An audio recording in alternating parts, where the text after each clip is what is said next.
Wow. We're all here, guys. We got a hell of a week ahead of us. Although we are off on Wednesday. Yeah, I got excited driving in. I was like, 4-day work week. This is kick-ass. Yeah. Well, we're taking Wednesday off because tomorrow is Riz Show night at the Blues game. Full day, full night. Yeah. Yeah, and listen, I'm telling you, and the Blues are on a roll. What, 5 wins in a row? Yep. Many tomorrow's game is... They're excited for something. us, man. Tomorrow's game is going to wrap up in regulation. What's our record? It doesn't matter. God, I hope tomorrow's game wraps up at a convenient hour. It doesn't matter because we're off on Wednesday. I keep seeing all these overtime wins, and I'm just like, hey, let's get that out of our system. I don't even care. I don't even care because I'm sleeping in Wednesday. Yeah, me too. I still need to be in bed by a decent hour, man. Come on, man. Yeah, it's true. Even on the weekends, I get up at like 6. Skate boys. My wife like yells at me. Like my body says, hey, it's time to get up. But my body. Yeah. Like my body is like, man. If my body's telling me go to work, yeah. It's like, get up. If my body makes it to 7:30, it panics and says, you've got something to do, I'm sure. Yeah, right. And my wife gets upset. Like when I get out of bed, like I'm ready to get out of bed. Yeah. Like she'll sleep till like 10. Love her. Whoa, really? She'll go to 10. The kids will go till noon. I'm like, I'm up.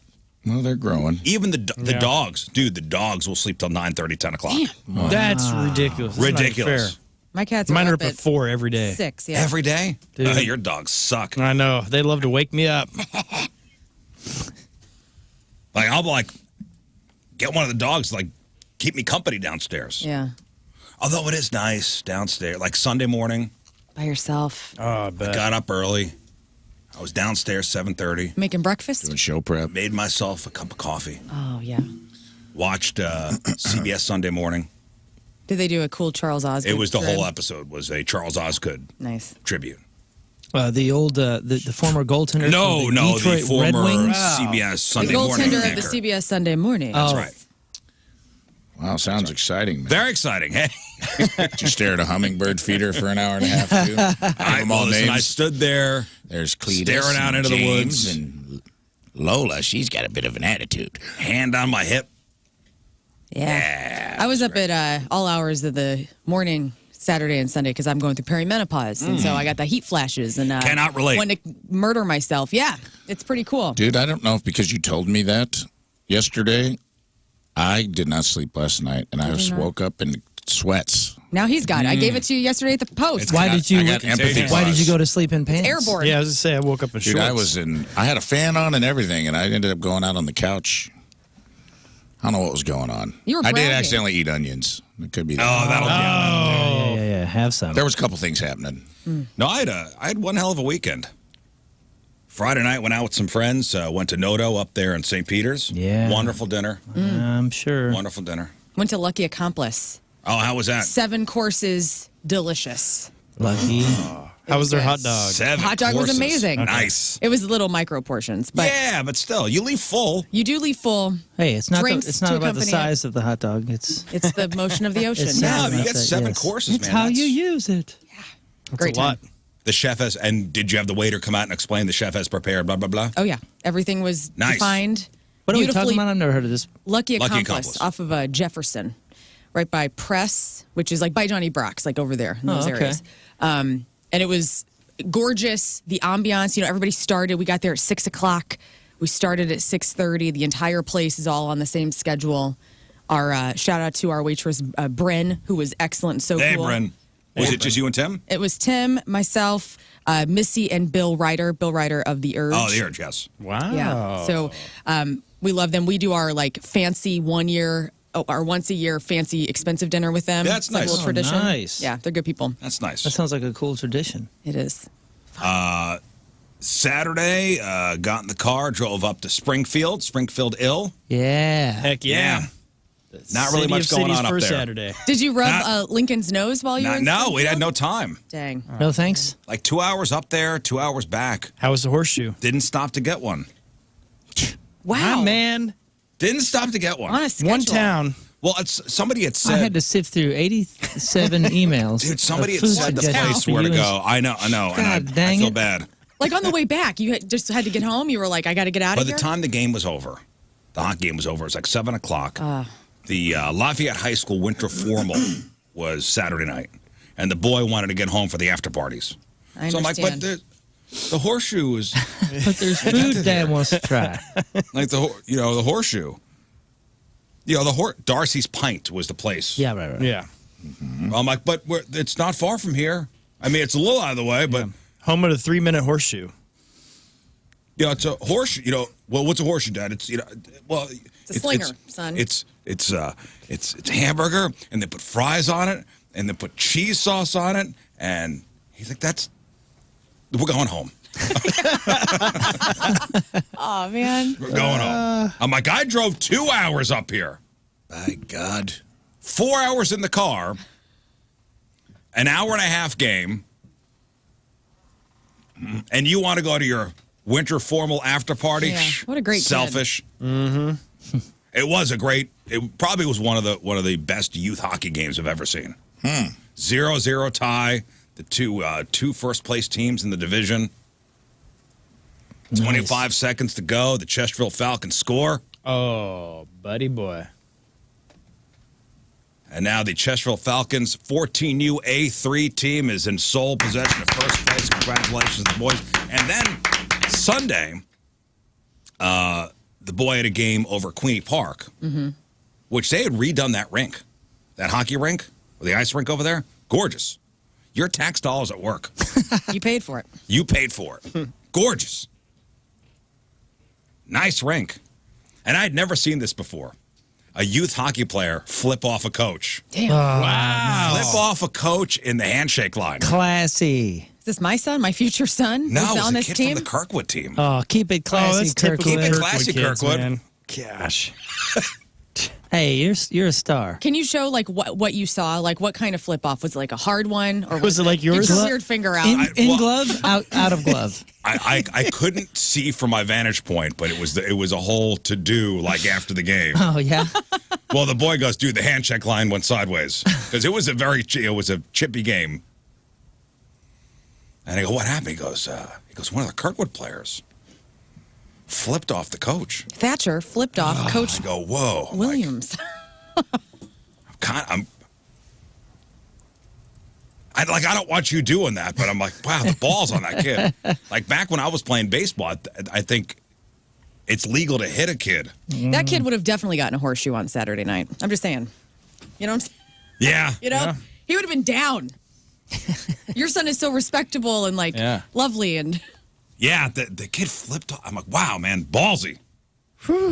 So what you're saying is the Stars lost? The Stars lost, yeah. The Stars lost. And then we went to the family arena for a cheer competition. It was my first ever cheer competition to go see my daughter. Exhilarating, right? The energy. It was very girly.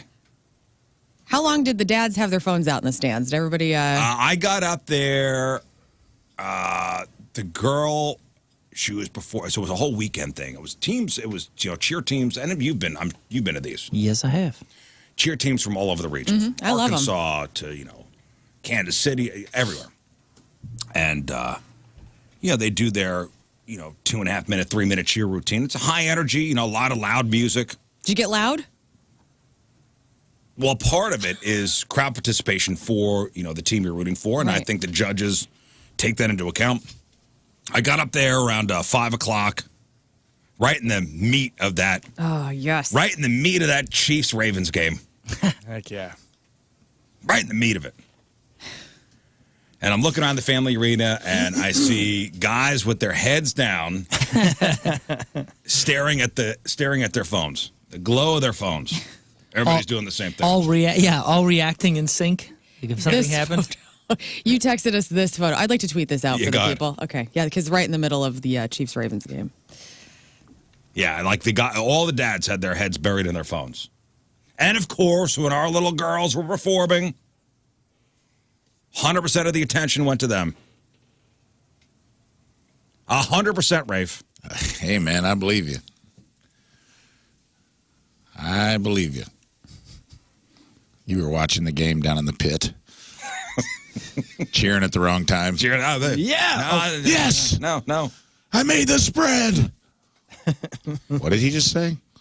I read some it was some stat about the Super Bowl. So now the Super Bowl is set, obviously. Correct. With the Chiefs and 49ers playing on the 11th. Go on. 1 in 11 Super Bowl watchers won't know who's playing until it starts. 1 in 11? 1 in 11. I would have thought it would been more. 1 in 11 Super Bowl watchers won't know who's playing until the game actually starts. So, listen, the teams are set. We watched the games yesterday. 9% of people who plan to watch Super Bowl say they won't know which teams are playing until the game starts. Like, who's playing, right? Yeah, me. Yeah, because you're around us. I am. Hi. And Tim, I'm sure Tim was going nuts yesterday. He was going nuts, as was Rafe. And I was in the middle of both of these diehard Chiefs fans. And then Tim got home and he's like, oh, God, I hope that he was watching the 49ers game. He goes, I hope that it's not the 49ers because we've played them recently. And I went to bed and then I woke up and I found out that the 49ers had won. So it's going to be like a replay of what it was 5 years ago. Yeah, I hope so. Right. 2020? 2020, yeah. 2020, it was the Chiefs and it was the 49ers. Chiefs wound up winning. It was Mahomes versus Garoppolo for the 49ers at the time. I saw on social media, I'm not watching. You're watching. Yeah, okay. Okay. I'm not watching. You're watching. Stop it.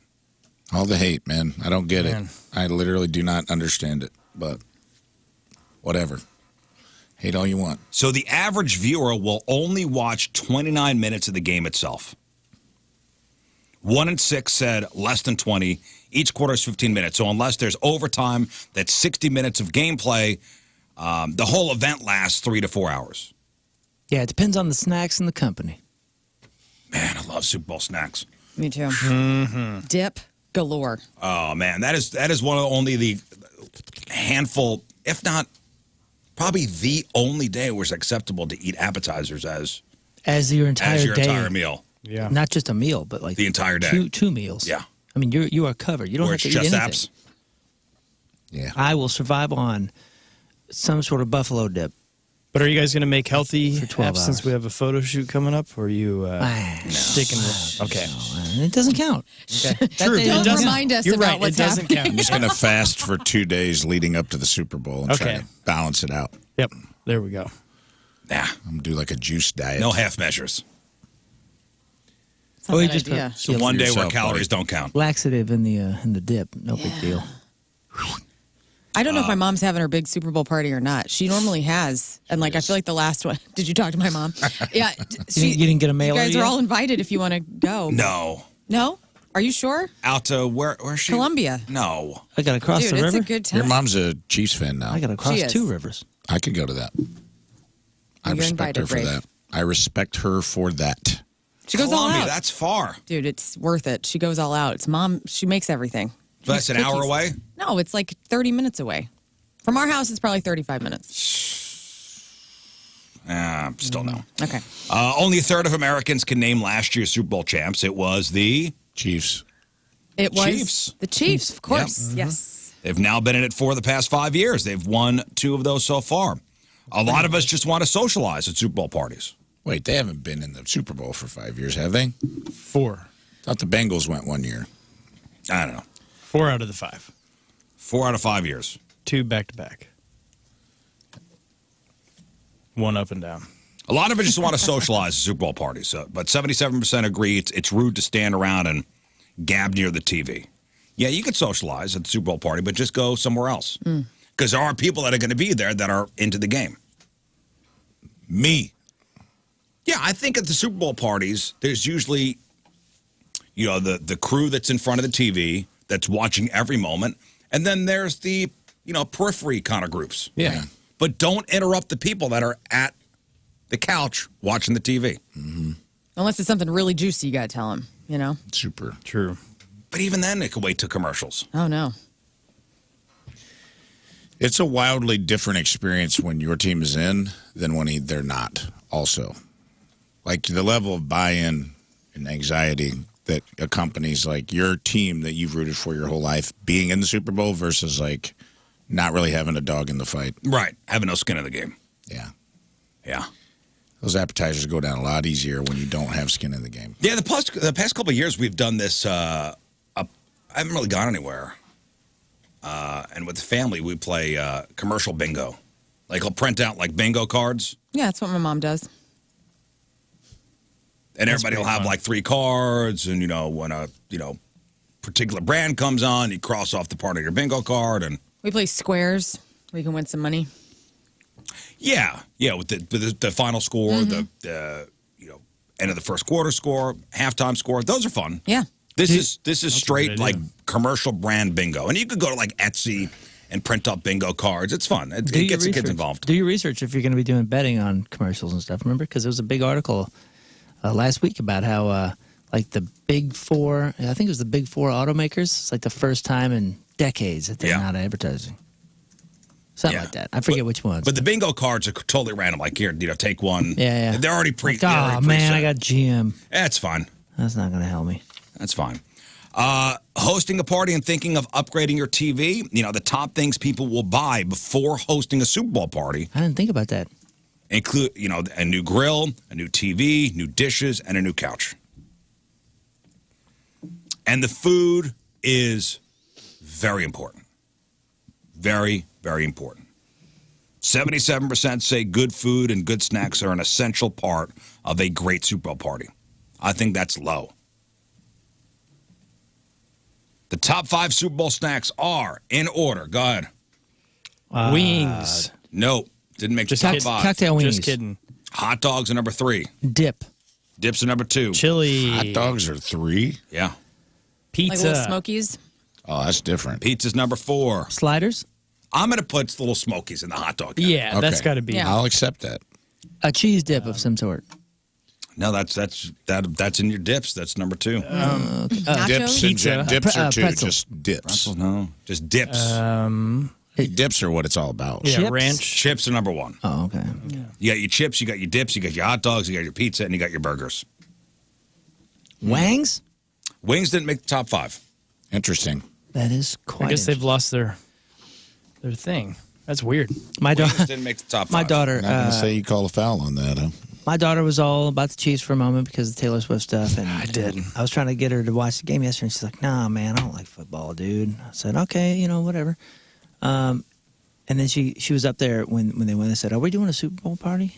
I said, "Yeah, maybe. Maybe we'll have family over and all that." And she said, "Listen, can we just get Wingstop?" She was like, "As long as we have Wingstop, okay, I'll be excited." I don't think that's cheating. Yeah, she's like, if you just, can you, she's like, what are we going to have for snacks? I said, well, we're going to do that buffalo dip that Mallory always makes, and we'll do this, and we'll do that. And she's like, oh, I just want Wingstop. Can you I just don't think order that's that? bad. That's right. That's fine. Yeah. It's tasty. So we'll probably do that fine. and then make the rest of it. That's fine. At the Riz house, I'll probably make maybe make some pizzas. Make them. Fire up the old oven. Get the kids in there with the dough. Yeah, make them work. Tiny hands in the hot oven. That's right. Yeah. What are those little things you were talking about, Lern? The rye chip? They're not rye chips. The They're, Rotella dip, where you put the Rotella dip on top of the little rye crackers. yeah, it's like and you bake them. It's like a brown, like little toasty thing. Yeah. Yeah. What are those called? Melba toasts. What? That's what that is? No. No, the Yeah, the brown specific ones. name for that. It's like the sausage in it too. Yeah. Oh, dude, those are so good. But whatever those little. They make those at DB's. Yeah, and they're like soft but not soft. They're crunchy but they're not crunchy. Like, you know what I'm talking about? Like Best of all textures, yeah. they're like toasted Man. pizza. What are those something called? Brown toast Excellent. things. Excellent. Maybe I'll make those. Maybe I'll make those. I don't know. We got 2 weeks. 2 weeks to figure out the menu, guys, and nobody's invited. I'll be at my mom's house. It's going to be me and the family. Oh, good, fine. Be at your mom's What the house. heck are those things called? You're all invited. Oh, thank you. Somebody will figure it out. All right, here's a scenario for you. All right, you're offered $50,000. Okay, I love these money scenarios. Me too. Because I like to really test the greediness of the show. You're offered 50 grand, but if you accept it, the person you hate the most in the entire world gets 100 grand. Are you taking it? Yes, please. Yeah, because I love people I hate. So you're offered 50 grand, But if you accepted the person you hate the most in the entire world gets $100,000. This is sweet. I just made 150 grand. Just hate yourself so much. I just decided right now that I hate myself the most. You know what? That's a good point, and I'm with you on that. man. I I'm judge so myself. Terrible on myself all the He damn mowed my time. lawn on the joke. And I was going to say the easiest 150 I've ever made. But Sorry, Scott. God. I even wrote it down. done, dude. I even wrote my joke down. It's fine. Oh, Thank you, man. Scott. I'm sorry. Hugs. Great minds. Forgive you. So are you taking the $50,000? Yeah. But the person you hate the most That's in the none world. of my spiritual business. I'll assume it'll ruin their life some way. I'll do whatever mental gymnastics I have to do. I don't run on spite. I'm take care of my side of the street. 50 G's will help. Help people out. That's very healthy of you. I assume that $100,000 who knows? Maybe they'll get a gambling problem or Yeah, somehow. do something silly with it. Yeah. Yeah, somehow it'll ruin their life. There Do you they go. know? In this scenario, do they know the $100K came from me accepting this deal, or does it just seem like a windfall to them? Let's There's just some power in that too, of being like, yeah, courtesy of Rafe. high road, brother. Rye bread pizzas. Thank you to the chat. They're called rye bread pizzas, or they're called pizza rise, or they're called party rise. Or just party pizzas. I've heard on here. Party rise. Look at Pizza that. rye. Oh, dude, look at that. So pizza rye made with ground beef, spicy Italian sausage. You can actually skip that and put something else on it. Mixed with cheese, and you spread it over a small. No, I think the spicy like a- Italian sausage makes it. I think that's what makes it the pizza rye. mini rye. No, the rye is what makes it. Just have a rye. So Just have put whatever you want on it. Oh man, I want one bad. Those little rye, this little this little Don't rye mess with squares. the recipe. What you mean? Life is about messing with the recipe. I'm taking the $50,000, by the way. That was deep, man. Are you taking the $50,000? Yes. Okay, we're all taking the $50,000. Sure, Yeah, yeah. dude. Why did this make 400 grand? Show greed is top. Like, we're all greedy bastards on this show. And we all hate ourselves. Yeah, apparently, but the so spite, it's but the great. spite though, the There's a good spite, chance we're all keeping 150K out of this deal. the spite though, the spite of not, having your enemy not get $100,000. They would not know either way, right? So they don't know the money's from me, and then they won't know that they almost could have had. So, yeah, I'm taking the money. Yeah, I think we're all right. Yeah. Fine. We're all taking the money. Yeah. We're all taking the money. Great. No, that's good. It's not wide enough of a chasm to make me rethink it. Now, you say 50K, $1 million. There's a moment of pause there. Because that's a pretty continental divide. Be hard to endow your worst enemy with $1 million. When you get 50, and next thing you know, you see your worst enemy, like, oh my God, I just got a check in the mail for $1 million. I don't know where it came from, but they're living high on the hog. You're welcome. Good for you. Yeah, exactly. Yeah, I got $50,000. We all remember slumber parties as kids, rites of passages. Yeah. Slumber parties. We've talked about slumber parties in the past. In fact, I think last week we were talking about Rafe going over a friend's house and both the mom and dad hugging and kissing Rafe goodnight. Yeah. As if Rafe were their son, Yeah. which is weird. Yeah, that popped up. I had reburied it until you just brought it back up again. Thank you for that. We never called them slumber parties. I mean, I don't know if that was a girl thing. Sleepover. Yeah, it's like, hey, I'm gonna go spend the night over at so and so's. Okay. But I was reading an article over the weekend about and this is from the Daily Mail headline, Death of the Slumber Party. Whoa. Anxious parents are collecting children from sleepunders at 2 a.m. Yeah, my Oh, best yeah. friend told me about this. We all have that here and there. And remember the story we had?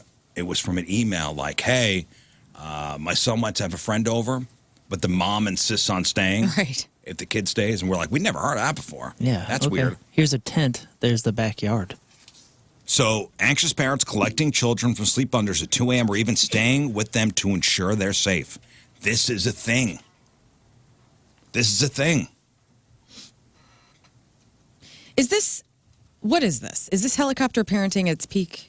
Because, like, I really think you're depriving kids of a certain part of their childhood by doing this. and it's a build up to autonomy, like in an independence. Like, Right. it's the first moment that your kid gets to kind of understand, like, oh, like, you're not going to be in this house forever with us. Like, this is just a little taste of, like, go have fun and see how you do without mom and dad for like, Right. a couple of Well, hours. in a silly way, it's kind of like experiencing culture as well. It's like And the article brings that up it's too. like you're going to travel somewhere else, and guess what? They got different rules. Yeah, Maybe. you're Right. going to see how They got different people tones, they got operate different in habits. different houses. Sure. Yeah, it's like it's a cultural adventure. It's an educational system in its own. You know what I mean? Like, and then once you start spending the night at this person's house and this person's house, then you go, oh my gosh, my house is kind of weird, or my house Or is I kind of have cool. it have it great. Or man, Yeah, we're really Either way, you're comparing. Four quote unquote different cultures. You know what I'm saying? In a weird way. Brain building. okay. So here's what the article says. It says worried parents have put an end to sleepovers and are letting their kids do sleep unders instead, picking them up at 2 a.m. or even sleeping over with them. Gone are the days of slumber parties with pillow fights, movie marathons, and games. Nowadays, anxious parents are concerned about their kids' safety in the homes of their friends, prompting them to pick up their kids before the sleeping portion of the sleepover, even if it's 2 or 3 a.m. If that was at my house, like, that kid's not coming over. Yeah. Yeah. Yeah, I mean, I get if you don't know the family or something, you haven't done your research yet to see how safe it is over there to pick up your kids. But man, My parents weren't doing any research. yeah, mine I don't didn't know either. research being done. They was like, what's the mom's name? That was my dad. What's their phone number? Research. I thought it was cool. My best friend's she's a trauma nurse, so she sees sick kids and kids that have had terrible accidents all the time, and she's smart and awesome.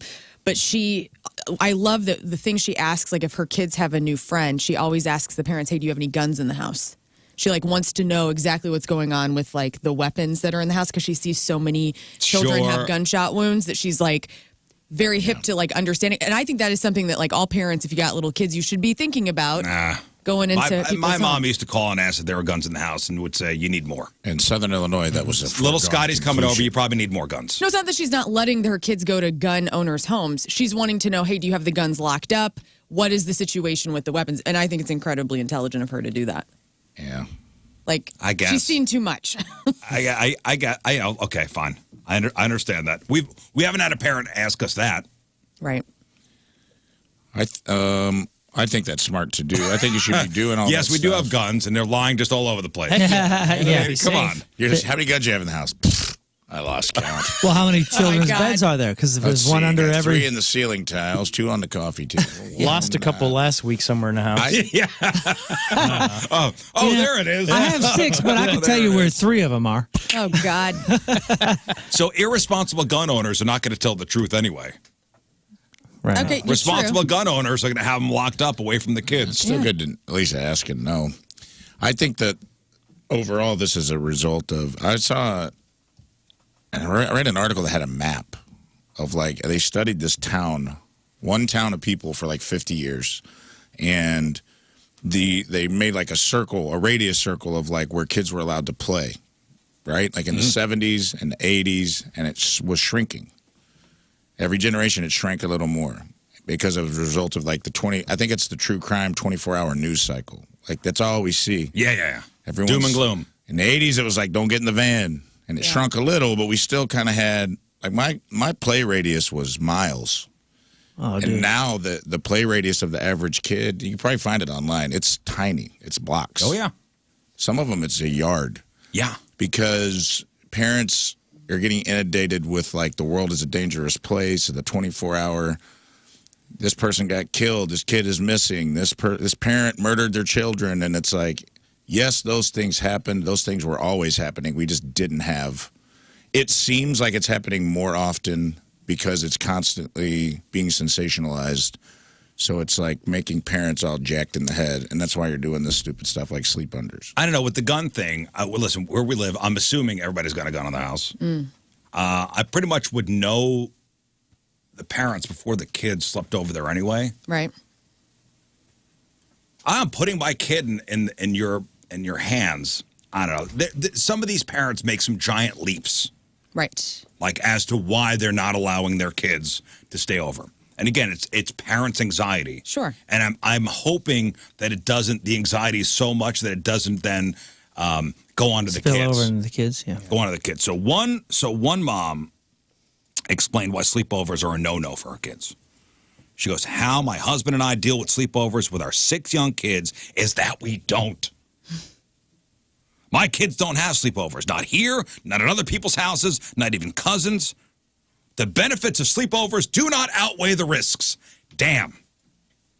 What risks? The mom went on to explain how the risk of sexual assault and abuse is part of her reasoning for saying no to sleepovers. I understand that that's a real thing that happens, but like you're not feeling out the parents and like the families of kids before you go. Like, I guess how do you even know? How are you supposed to know that? I feel like this is a mom that's putting the anxiety on the kids where every turn, these kids are going to think that somebody's out to get them. Well, that's like what my mom and my aunt would tell my female cousins and I, like, do not, like, if there's a man, do not let them touch you. Like that was, so I grew up in a household that was like, do not let men touch you, which is, and I knew that. So like I always had like a weird thing with dads because I was like, you know, if I were going to be sleeping over at my aunt and uncle's house, my cousin and I would sleep in their bed sometimes because it's my aunt and uncle. And I'd always have to sleep next to my uncle, who was amazing and never did anything wrong. But I was always kind of like, I don't know, afraid that he was going to do something because of this kind of thing, this fear that my mom was like, don't let men touch you. Yeah, but I feel like this mom is like, she's preventing her kids from doing something. Right. At the risk of a sexual assault. Yeah. Where is she putting that on our kids where you need to be wary of every single person around every corner there could be a sexual predator? Yeah, like how do you balance that? You know, like how do you make your kids aware so they have that self-awareness but not scare the hell out of them? I'm not a parent, so I don't know what the right thing to do is. The kids are allowed to stay extra late at a friend's house for movies and popcorn. I mean, she goes and picks the kids up. Like, does she not think that the kids can get molested like within the couple of hours of just being over there though? Like that argument doesn't make sense. Like you're still letting your child go into a person's home where anything can happen. They're in their home. And if that's really your fear, like why are you not afraid of that with just them going over there to play for a couple of hours anyway? Hey, little Thatcher needs to be within eyesight at all times. Almost half of parents in the U.S. describe themselves as overprotective. Now, there was another mom that was interviewed for this article. She doesn't let her kids spend a single night away from her. She got kids, a 12, a 14, and a 20-year-old. They're not even allowed to spend the night with other family members. She still wants her kids to have, quote, normal childhood experiences. But instead of ordinary sleepovers, she'll let her kids attend parties if she could bring them home at bedtime, even if it's 2 or 3 in the morning. The oldest kid, the 20-year-old, who's obviously, grown up, I guess doing their own thing, she says, I was definitely feeling left out. She says she began losing invites to sleepover parties because she was the only one that would have to get picked up early. She was the only one that now would have to like bounce out at like 2 or 3 a.m. And think about the parents, like of the sleepover house. Like I now got to wait for your ass to get picked up. Yeah. Get the hell out of here! I got to be up at 2 or 3 in the morning. Get out of here, man. So those are the sleepunders. Now, there's also parents that, like we had that email last week, they call them mommy and me sleepovers. Get the hell out of here with this.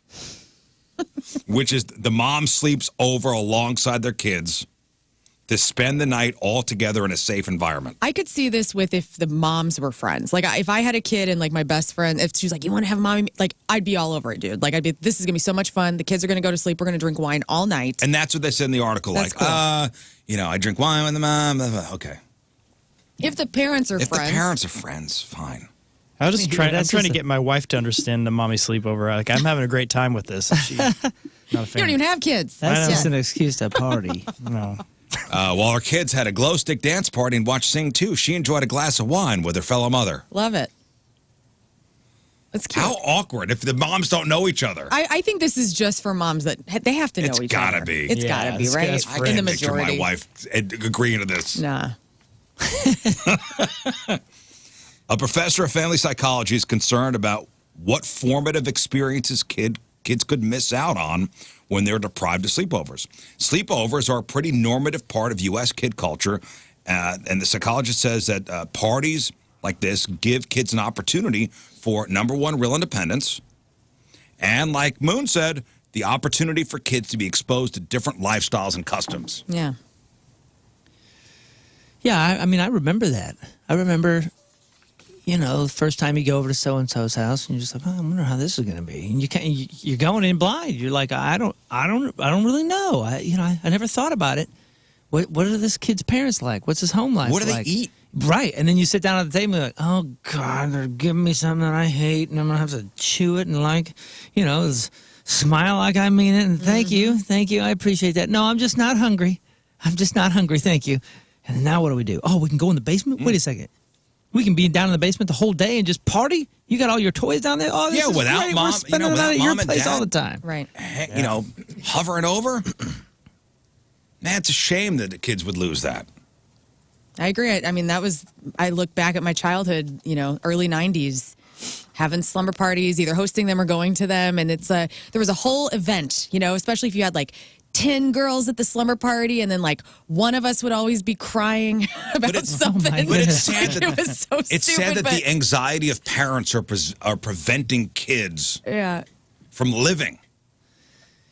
Yeah, From those were living what their fullest life could be. and those were the birthday party sleepovers. Right. You know what I mean? Where it was 8 people. Yeah, and it was usually the birthday girl crying her eyes out because there was too much attention and she was overwhelmed, and you don't know how to deal with that emotion too.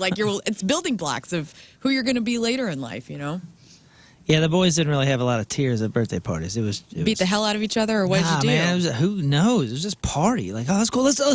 Somebody goes, let's go outside, and everybody just goes, yeah. And then you just and like a gang, you go outside. yeah, you go outside, and then somebody best, finds a man. football, and you just start throwing that, and then it's like, oh, guys, let's go play hide and seek in the church parking lot. Yeah, at Oh, that okay, age, cool. what, Yeah, you're gone. talking 10, 11 years old, right? Yeah, man, 10, 11, 12 years old. you're just like a swarm. You're just going from one thing to the next to you the next. come home, the next morning tired, or when you're picked up, you got get bruises all over you. That's like a sign of a good. Yeah, it was great. You were bruised and bloodied. You learn about being left out. Kevin's got Nerf guns. Always one kid gets left out, and that's whenever they get upset. It's a weird human hierarchy. You start learning about how cliques happen, and they're talking smack, or the gossiping, or you have the beautiful nights too, where you have a deep conversation for the first time in your life with your best friends, because it's 3 a.m. and you're up watching MTV, and you start having, I don't know.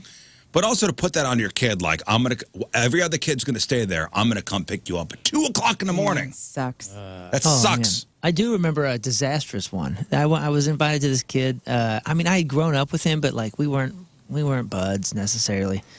And it was a birthday party, and I guess he wanted 10 or 12 folks there, So I was kind of in the periphery, and I was invited. And I remember going, and we were buds in early years at his old house, but this was at his new house. His parents got divorced, and it was they were competing. You know what I'm saying? So he had all the toys at this house. Oh, yeah, right? man. It was Yeah. and it kind of made for a different kid. It made for a different party too. And we were there, and I just remember thinking, 5 minutes in, my mom's probably half a mile away on her way out, and all I thought was, damn it, I don't want to be here, and I got to commit another 12 hours to this. I don't want to be here. Right. And I remember he had these new buds from his new neighborhood, and they were the cool kids, and we were the old idiots that played soccer together in kindergarten. So now we're doing the thing, and there's 1 or 2 of us that are definitely on the outside, right? And I remember he had an unfinished basement, but it was filled with crap, just toys, all the divorce, the competition, dad and mom. What cool toys did he have? Oh, I remember he had 2 Power Wheels, and Power Wheels was you were the rich kid, and this kid was obviously the rich kid twice now, and he had a tiny house before, and now he's got 2 Power Wheels in the basement, but it's an unfinished basement, so concrete floor, right? And they had this setup where there was carpet strips and some other stuff, and all these kids were I got here, and then one kid had an air mattress and all this other crap, and all I remember is at the end I was like, well, where am I going to go? And this kid was like, well, you can sleep in the Power Wheel. Now, to me, I thought, well, Power Wheels are freaking sweet. Yeah, not the sleeping. I know, but I was so mesmerized. I was just so like overwhelmed by how cool the Power Wheel was. I was like, I guess I'll do that. And I remember trying to sleep in a Power Wheel as like an 8-year-old kid or 9-year-old kid. I'm like this, and I just remember going, "This is the nightmare I thought it would be. This is the worst." Like it was cold down there, and I remember trying to lean the thing up against. It was like one of those. Like a concrete pole, like one of the support beams, and I'm trying to lean against that. I was like, this whole thing sucks. Get me out of here. I remember I had a buddy that had, he had cool toys. I remember he had where did Skeletor live? Was it Castle Grayskull? Snake Mountain, dog. Snake Mountain. Oh, yeah. He-Man's had Snake Mountain, and it had a microphone. Yeah. With the spring in it, so it made your voice sound like it echoed. Pretty cool. He also had a giant C-3PO head where you opened it up and it had all the little slots for the Star Wars figures. Dang. Thing was full. I believe he also had the G.I. Joe aircraft carrier. His parents actually loved him. I wish my parents would have got me. No, I also think it was a kid of divorce. But I just remember this one chick had a really cool loft bedroom, and it was up top. Oh, neat. And it was, you had to climb a ladder to get up there. She had just the coolest house. And I went over there. She had bunk beds and bean bags and stuff. And, Yeah, but they never appreciated it. No, Am they I never right? You get over appreciated there and you go, you know how cool this is? And they're like, whatever. yeah, whatever. He was like, You could leave. I'll sit here and play with this stuff. yeah, I'll trade real. you. But listen, parents, you're just because you're anxious all the time, you're killing your children. You're killing your children. Stop watching the news and stop doom scrolling on good social luck with media. that. That's it. You're raising culturalist dorks. Yeah, stop doom scrolling. I think that's really what it comes down to. Good luck with that. Good luck with Never that. stop. Oh, you want to hear about anxiety? Please. Here's some anxiety. If you're stuck in traffic right now, consider yourself lucky. A skier in Lake Tahoe was taking the lift back down the mountain last Thursday when it stopped, and she ended up stranded in midair overnight. They forgot about her. Employees just didn't realize she was up there, apparently. Oh, my goodness. So the name is Monica Lasso. She's from Chile. She didn't have her phone on her, so nobody could hear her yelling for help.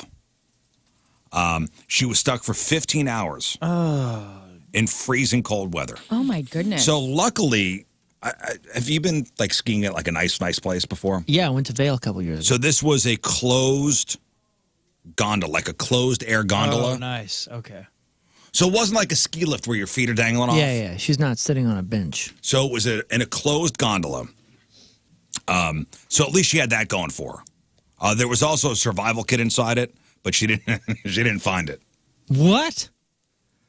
I would have searched every inch of that thing over Dude, the course of Because you know you 15 own the hours. place now. She never ended up getting rescued.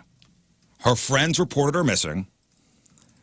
Employees only found out she'd been up there when they got to work the next day, turned the lift back on, and it dumped her out at the bottom.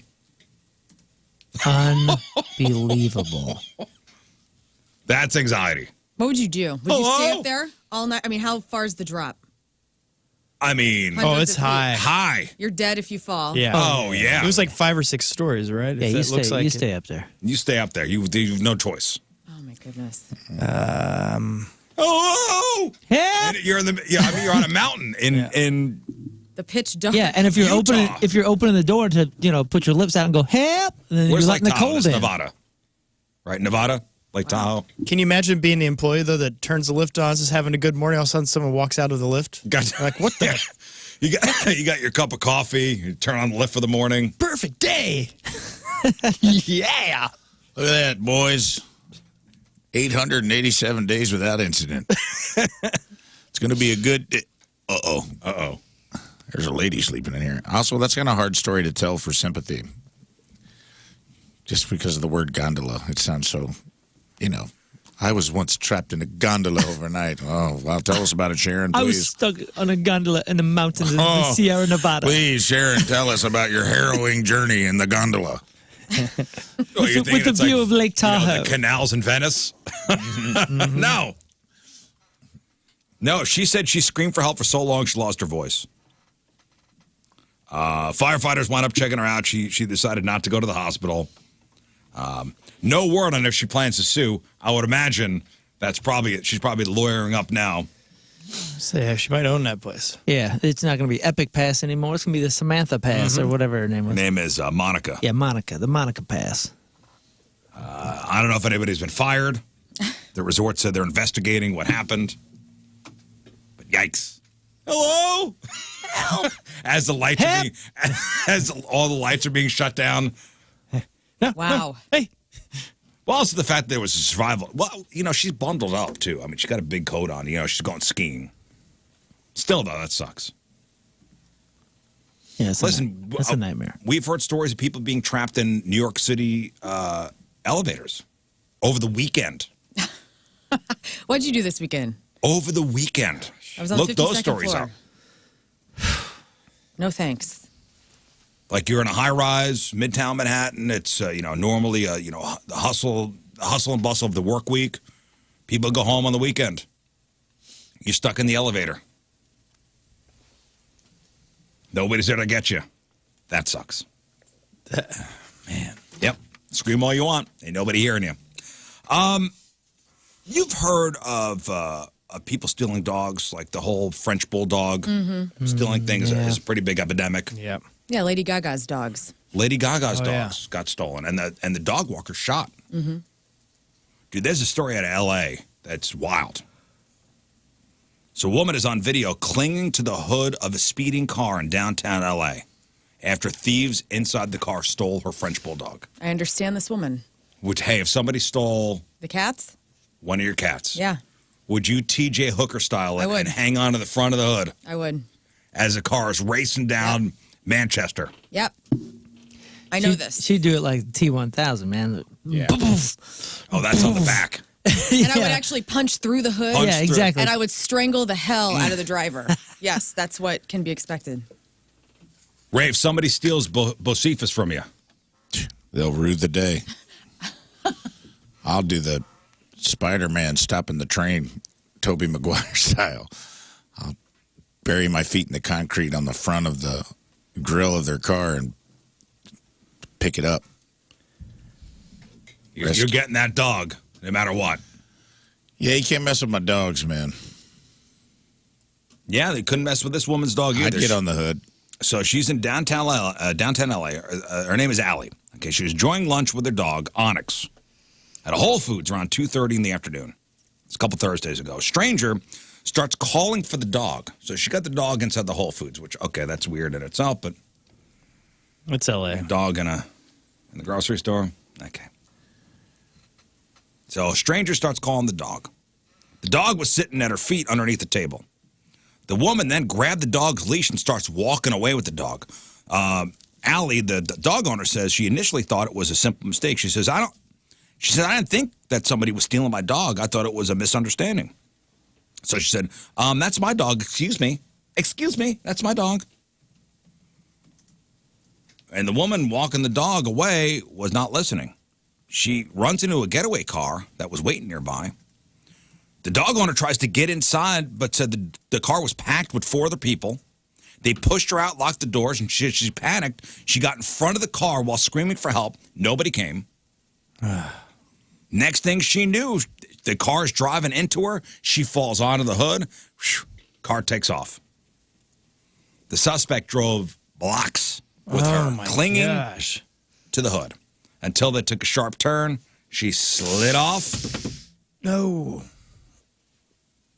And rolled, right? She reported the incident to the LAPD, who have canvassed the area for surveillance footage of the robbery. Onyx, which is a black merled French bulldog with a spotted coat and different colored eyes, remains missing. There is a significant award for the dog's return. Would you do that for radio? Yeah, I'm sure I would do irrational. All of my decisions in that moment would be irrationally dangerous, I'm sure. Would you save your dog from the jaws of a crocodile? Yes. Oh, yeah. Would you jump in there and start wrestling? Oh, yeah. You want to see a death roll? Bring it on. That's an easy win. Ray, for you jumping in the Florida swamps, rescuing Bocephus from a Well, he is 16 years old. I mean, a good run, right? That's a pretty good run. That's a good run. That's What one a way, thing. what a way to go, too. You know? That's one thing I don't have to worry about with radio. She's not a fan of the water, so she ain't going. So, with it yeah, anyway. well, okay. Yeah, a hell of a way to go at 16 or 17 years old. You've outkicked your coverage already by like 5 years. You want to lay there and die some rickety old dog death. Feed the croc. Just be like, he took on Bo Cephas took a croc on his way out.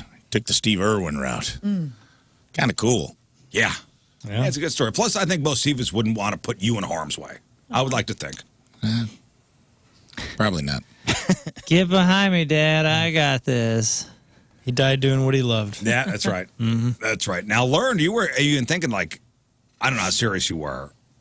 About what? About being on the hood of the car? No, maybe showing up on Friday or Saturday with a new dog, with a new puppy. Oh, yeah, dude. I saw somebody share one of these. You know, I follow all these shelters around town, and I love it, and I love supporting them in different ways. And yeah, there was a beagle situation. I used to have a pug and a beagle mix named James Hetfield, and he was the best. And so I have like a soft spot in my heart for pugs and beagles, and when they are blended.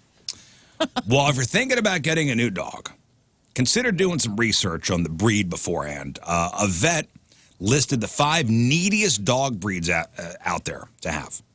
Now, of course, all pets require attention and lots of love, but these 5 come with a few more like vet visits and insurance claims and medical predispositions. Sure. And number 1 on that list is the French Bulldog. Yeah. Oh, yeah, dude. You got to have a budget for that. They tend to have neck, knee, and back problems, heart issues. Since they have a flat snout, they usually have breathing problems. They also require special grooming products or food to keep their skin in good condition. For sure. We were hanging with friends yesterday that have English bulldogs, and I said, and they went through the list of $4,000 of expenses in the first couple months of one of their life, and I looked at Mal and I go, and this is why we'll never have an English bulldog. And then they said, and we'll never have an English bulldog again either. Because they love their dogs. They our really do neighbors love got them, but 2 they're of like them. they are just so they're not meant to be here. the health issues are Inbreeding just wild. on those things are. They're just not meant to be here. Like man. and I'm not saying get rid of. Oh, any listen, of them. they're I'm not sweet saying any of them. dogs, but Yeah, they're wonderful animals, but like they're half of them are in hell. Yeah, my neighbors across the street have 2 of them, and one's had nose surgery, all sorts of health issues. Yeah. Yeah, dude, they're living tough lives sometimes. Number 2, the neediest dog breed, the Chihuahua. Sassy and confident, but they're also prone to heart and eye disease. I had a runt of a Chihuahua, a long-haired Chihuahua that was incredible dog. Once his health issues were taken care of, he had asthma. So like you know, Man, you have a Chihuahua with asthma? yeah, dude. So a lot of times like, and he was in a smoker's house for like the first 7 years of his sucks. life. But He quit smoking. you see all these Chihuahuas that are like really yippy and annoying, whatever. Guess what one with asthma sounds like? It's just like. Like wheezing? Yeah, no. Like he was silent in his breathing after he got some help, but like he's not gonna bark. Dude's barely got any lung power for it, but he was the best, man. Number 3, as far as neediest dog breeds, the Labrador Retriever. Oh, no way. Endless energy, get into things. They're also prone to issues with their paws and knee joints. And this is all from like a pretty Reputable site. reputable vet. I had labs growing up. That was the only kind of dog I had, and man, they lived. Mine lived long. They had great lives. Like only one of them got cancer, and they lived a long time. Like that's surprising to see them at number 3. Yeah. The Interesting. Great Dane is number 4. Oh yeah. They require a lot of food and are prone to cancers and heart disease. If They, you're lucky, you get him to 7. They also need their nails trimmed regularly. And then number 5 was the Dachshund. Yeah, their little legs. They got the back issues and Some have a Napoleon complex, meaning they're aggressive to compensate for their small size. Dude, my buddy's got Newfies, Newfoundlands, giants, and every time I see him, I'm just like, what's the food bill on that, man? Yeah. What's the food bill? Right. It's got to be so much money. We have a dog on our block. What's the one that would in the cartoons would have like the barrel? Saint Bernard? Saint Yeah, Saint Bernard. Bernard. Yeah. This thing is huge. Monster, dude. Yeah. Like and the owner's a small woman, and it's funny to see the small woman walk a dog that's bigger than her. Yeah. We got a big dog neighborhood because there's 2 Saint Bernards. What are the white ones that look like giant Saint Bernards? Great Pyrenees. Yeah, there's a couple Great Pyrenees. There's Jeff's Newfies. Like we got giant dogs parading around our neighborhood, dude. I mean, they're huge. Jeff talks about how it's like, once a week or something, they have to clean the ceilings because the slobber's on the ceilings. Yeah. Because, they blah, blah, blah, blah, like that. And they're just, I just dude, imagine big duties, slobber's on. especially for that St. Bernard. The little town I grew up in, there was a couple who had like an 8-foot fence in their yard, and they had 2 big St. Bernards, and they would breed them. They weren't like breeders, but they would just like have puppies once a year. Those things are like, when you're a little kid, you're like, holy smokes. Like, well, they would get their paws up on top of that 8-foot fence. They were friendly. They weren't mean dogs. Thank God. Did you and your friends play baseball on the other side of that fence? No, and but your it felt ball went into that the way. yard? Very, very sandlotty. Oh, that's funny because we grew up, my next door neighbor, the dogs that I grew up with were all huge Rottweilers. Like big old beefy Rottweilers, like straight out of the movies, like junkyard dog Rottweilers, Right. and a white German Shepherd. And anytime we played kickball or anything, and the ball went over the fence, none of my friends, they're like, "Oh yeah, right, you get the ball." And I was like, Nope. "Go get It the is ball, the you hit it. Sandlot. That's the rule." Well, with the dachshund, they require a lot of exercise, and because you need to have them not be overweight. Mm-hmm. They're prone to intervertebral disc disease too. Yeah, man. But you know what? With the perfect attention and all that, I mean, my girlfriend, her dachshund is 16, Oh my goodness! and he's Dang. doing great. So you just got to take care of him and spend all your money on them. His Yes. back's in the shape of a Spend smile. spend all your money. They do get, I had a friend just had to get rid of theirs. They had a baby. And sometimes dachshunds are so aggressive, like for a little dog. Like they'd had a pet chicken, and the dachshund killed the chicken in the yard Wow. a couple of years back. They just got out and just murdered this chicken because they're very territorial. And A German dog taking over other areas? they had a baby, and he's like, man, the way she arched her back and looked at the baby was the same way she did the chicken. And he was like, I gave her a week to like get used to, and she was still like through the pet gate was like looking at her like she was prey. And he said there's like a lady outside of town here that's got like 40 dachshunds on a farm because that happens a lot, I guess. People get them, have kids, and they're not good with kids. Yeah, they say they got Napoleon complexes. They're like small dogs, but like aggressive. Yeah. You know what they were bred for? Being Ottomans. They were bred to chase down badgers to like go into awesome. burrows. Yeah, like Look look at those trees. And look at the way they're designed. Yeah, they were bred to go into tunnels, into burrows, and get badgers. So they're fighters, man. All right, so we all got dogs here. Well, you don't got a dog. I might have a dog You've this had week. dogs, You don't but, know. It might happen. What's a good? All right, think about this. I want to see if we all got on the same page on this one. What's a good name for a male golden retriever? Gary. Max. Gary? Max. Max, okay. Airbud. Two. Dang, that's good. Airbud. Yeah, bud. I think you go classic, too. You could do Fido. Fido? Guys, it's Marley. Duh. No, I think it's Cooper. That's a good one. Oh, Isn't yeah, that Cooper like a wins. good Cooper. golden retriever, like guy golden retriever dog? Yeah. Cooper? No? Hey, Coop. That's a good boy right there. I don't know. I guess if you live in West County, Cooper is a good name. Yeah. I don't know. I oh, dang, she's right. Oh, got Good ya. boy, Cooper. Burn. Cooper. Oh, Now run get around Thatcher stick. the fenced Chesterfield yard. Thatcher, I'm throw not the saying stick. that I would ever name a dog Cooper. Oh, that's what we're doing. No. Oh, Yeah, he's, No, he's trying to walk it back right now.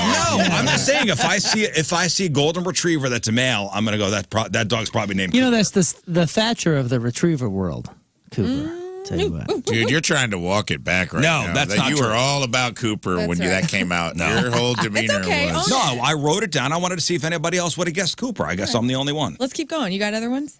No, I do have the top female dog names in the U.S. and the top male dog names. Luna for both. Bella. Luna is a top female dog name. Yes, that is. Luna is number one.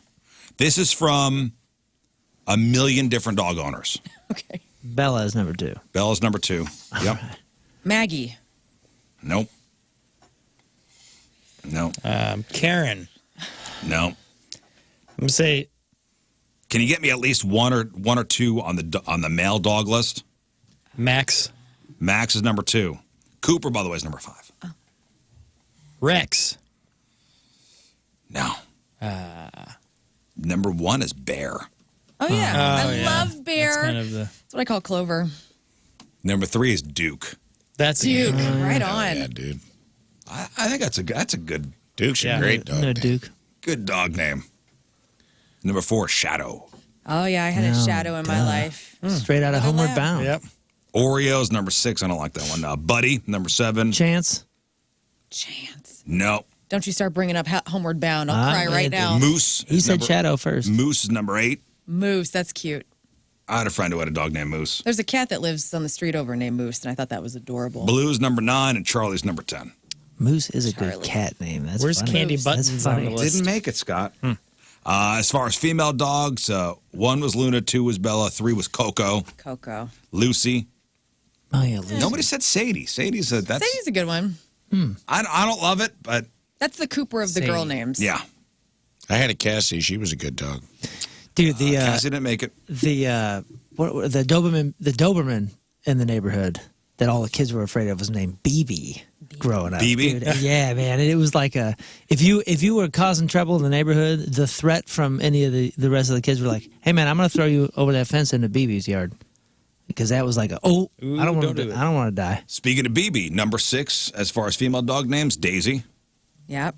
Is Lovey on there? No. Bailey's number 7, Stella's number 8, Molly's number 9, and Lola's number 10. Wow, Lola. Molly's still holding Yeah. up. L's. Lola's Luna, holding up. Lola, Lucy, Luna. a lot of L's. Yeah. What is the number 1 Marvel comic inspired name for a dog? I have that answer too. Thor. No. Good. The number 1 Marvel comic inspired name for a dog. Marvel comic inspired. Let's think about this. We've got the Spider-Man. No. Get over here, Spider-Man. let's see, Captain America. Deadpool. No. Hulk. No. Ooh, good Hulk one. was a good guess. That's what I was thinking. No, it's Loki. Loki. Yeah. We would have got there. Loki the puppy. Another L. The top cartoon dog name that somebody would name their dog. Scooby. Clifford. Rover. Scooby-Doo. Oh, Scoobs. How would you name your dog Scooby-Doo? Clifford's actually cool. Maybe they Surprised were more people don't name their dogs Cliff. Cliff is a cool name. Cliff. Stunt dog. Cliff is the name of one of the Newfies that I was talking about. Cliff. Imagine a big, giant, a 175-pound bundle of hair named Cliff. Named Cliff. I met a kid yesterday. Our friend Dean came over to the bar, and his son's name is Clive. And I thought that was such a cool name. And he's cool 3 name. years old, dude. Oh, Clive, and he yeah. had such a sense of personality. I'm like, you're going to be Clive, cool as hell yeah. one day. Dude, he was putting the moves on Lern at the bar. it was Clive? Kid was Clive trying. was- Tina Dude. was blocking hard. He's like, Like Clive do his he's like thing. grabbing Lern's face and being like, "I'm going to build a rainbow house and we're going to live in it." And I was Tina's like, like, "All "Can right." I come over to your rainbow house?" And he's like, he's looking at her like, "Get the hell out of here, lady! I got a thing I'm working on here." She's coming in like she just took a It drag was off of cute. Virginia Slim. What's the number 1 Star Wars dog name? Boba Fett? Boba Fett? Vader. Luke. Chewy. Princess. Chewie, yes. Chewie. Oh, yeah. Chewie. You want me to do the That's sound a bad effect confession. again? We gotta put better. If Chewie sounds like that, we got to put him down. That's what a baby Chewie sounds like when it's just born. That's right. Just If Chewie Chewie by sounds now like again. that, Chewie needs to go to the vet. yeah, I think he's coming home. they just cleared the airway of Chewie's son.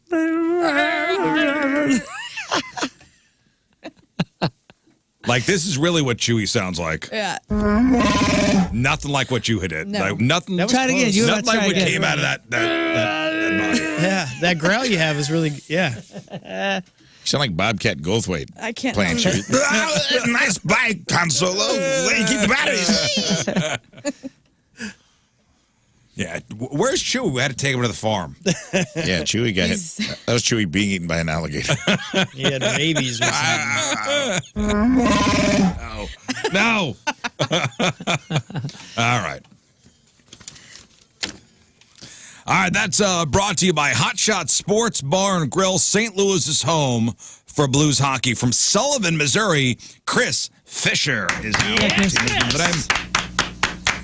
Chris has been a listener since the beginning and starts off every morning with our show. He loves how the show has renewed over the years and always looks forward to what hot topics. I added the hot part. Hot topics. What hot topics will be addressed every day? He loves my narcissistic sense of humor. What?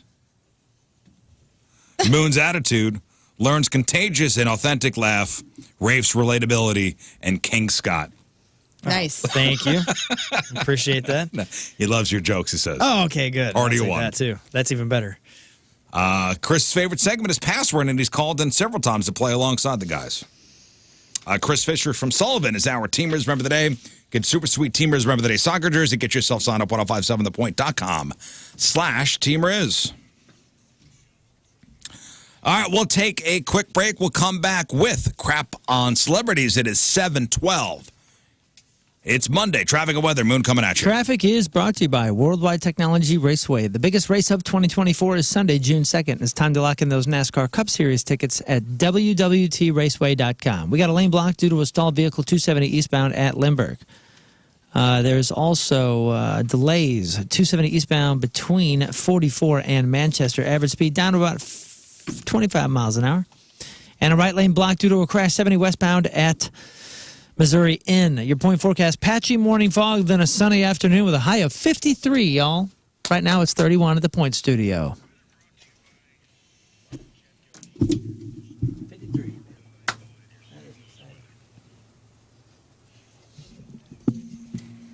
All right, Lern, what do you got for us? Concert promoters apologize for sleeping on their token code. Popcorn is going to make you horny.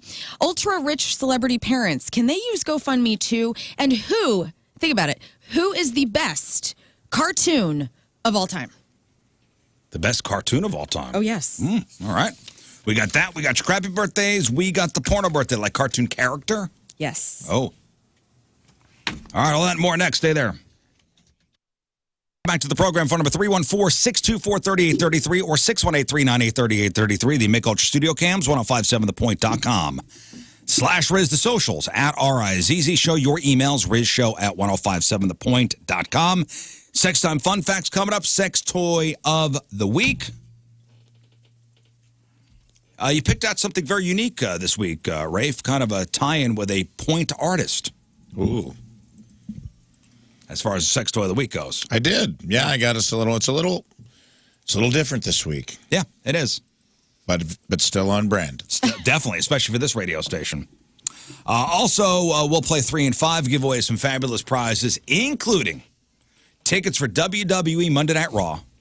Boy, what a week for giveaways, huh, Moon? Yeah, it's a big one. WWE Monday Night Raw tickets. We have tickets to go see the Chili Peppers. We have tickets to go see...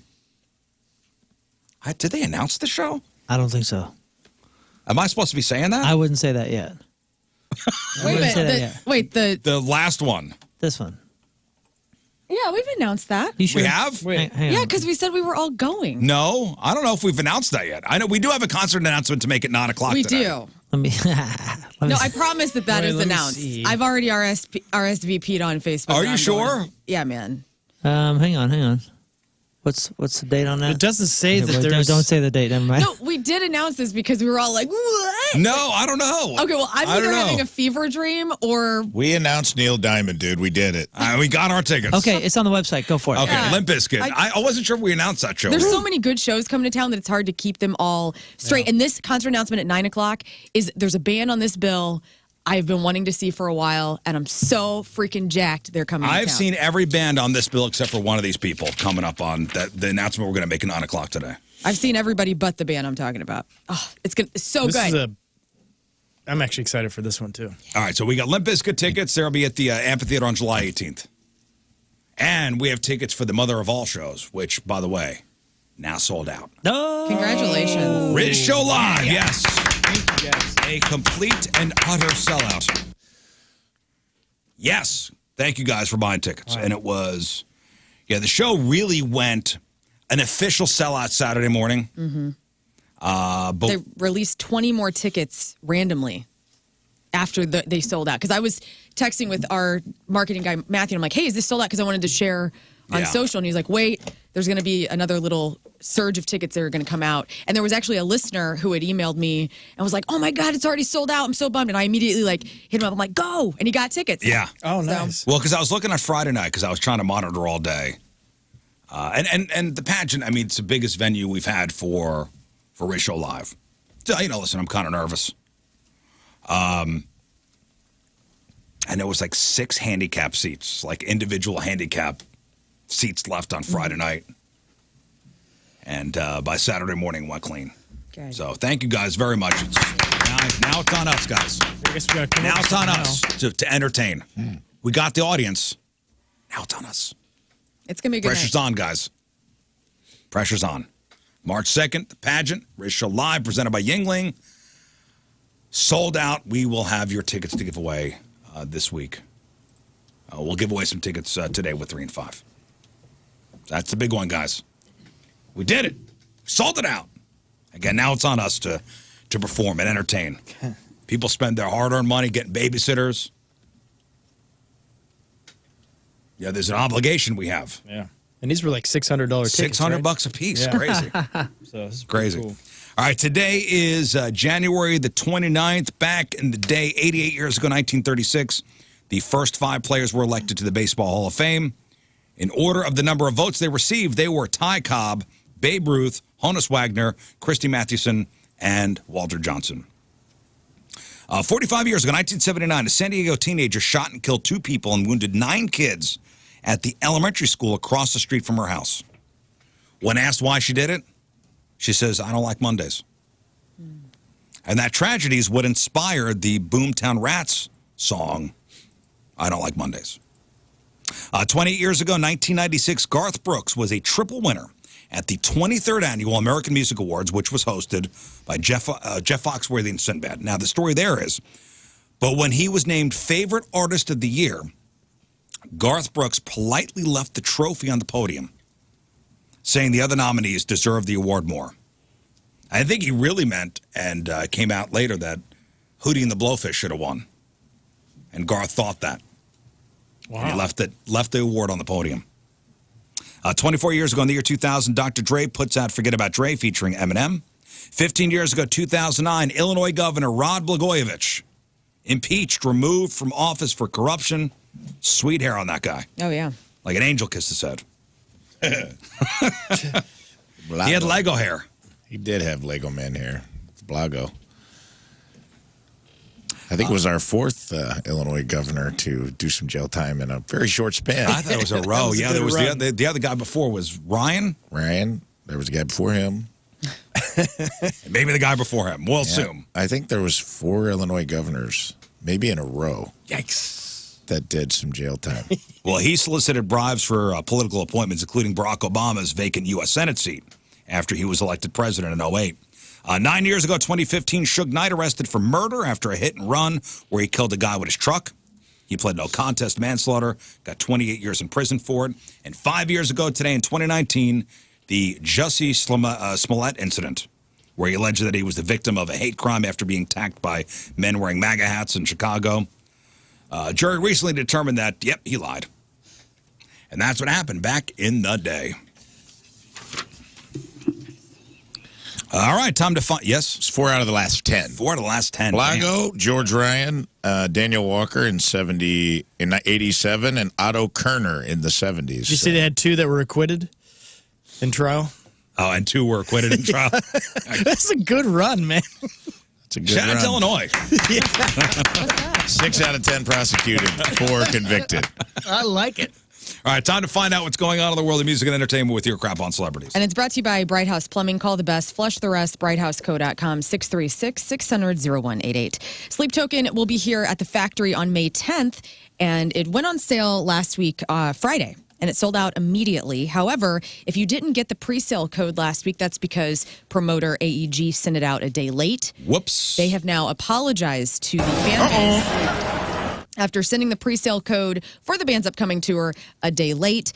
Fans were told they could go to teethofgod.com on Wednesday morning for the code, but it was not there. So they said, hey, Sleep Token fans, don't worry, we'll send you the code before tickets go on sale. And they sent the code after. They did. AEG wrote to Sleep Token fans, while our intentions were good, to put it simply, we failed.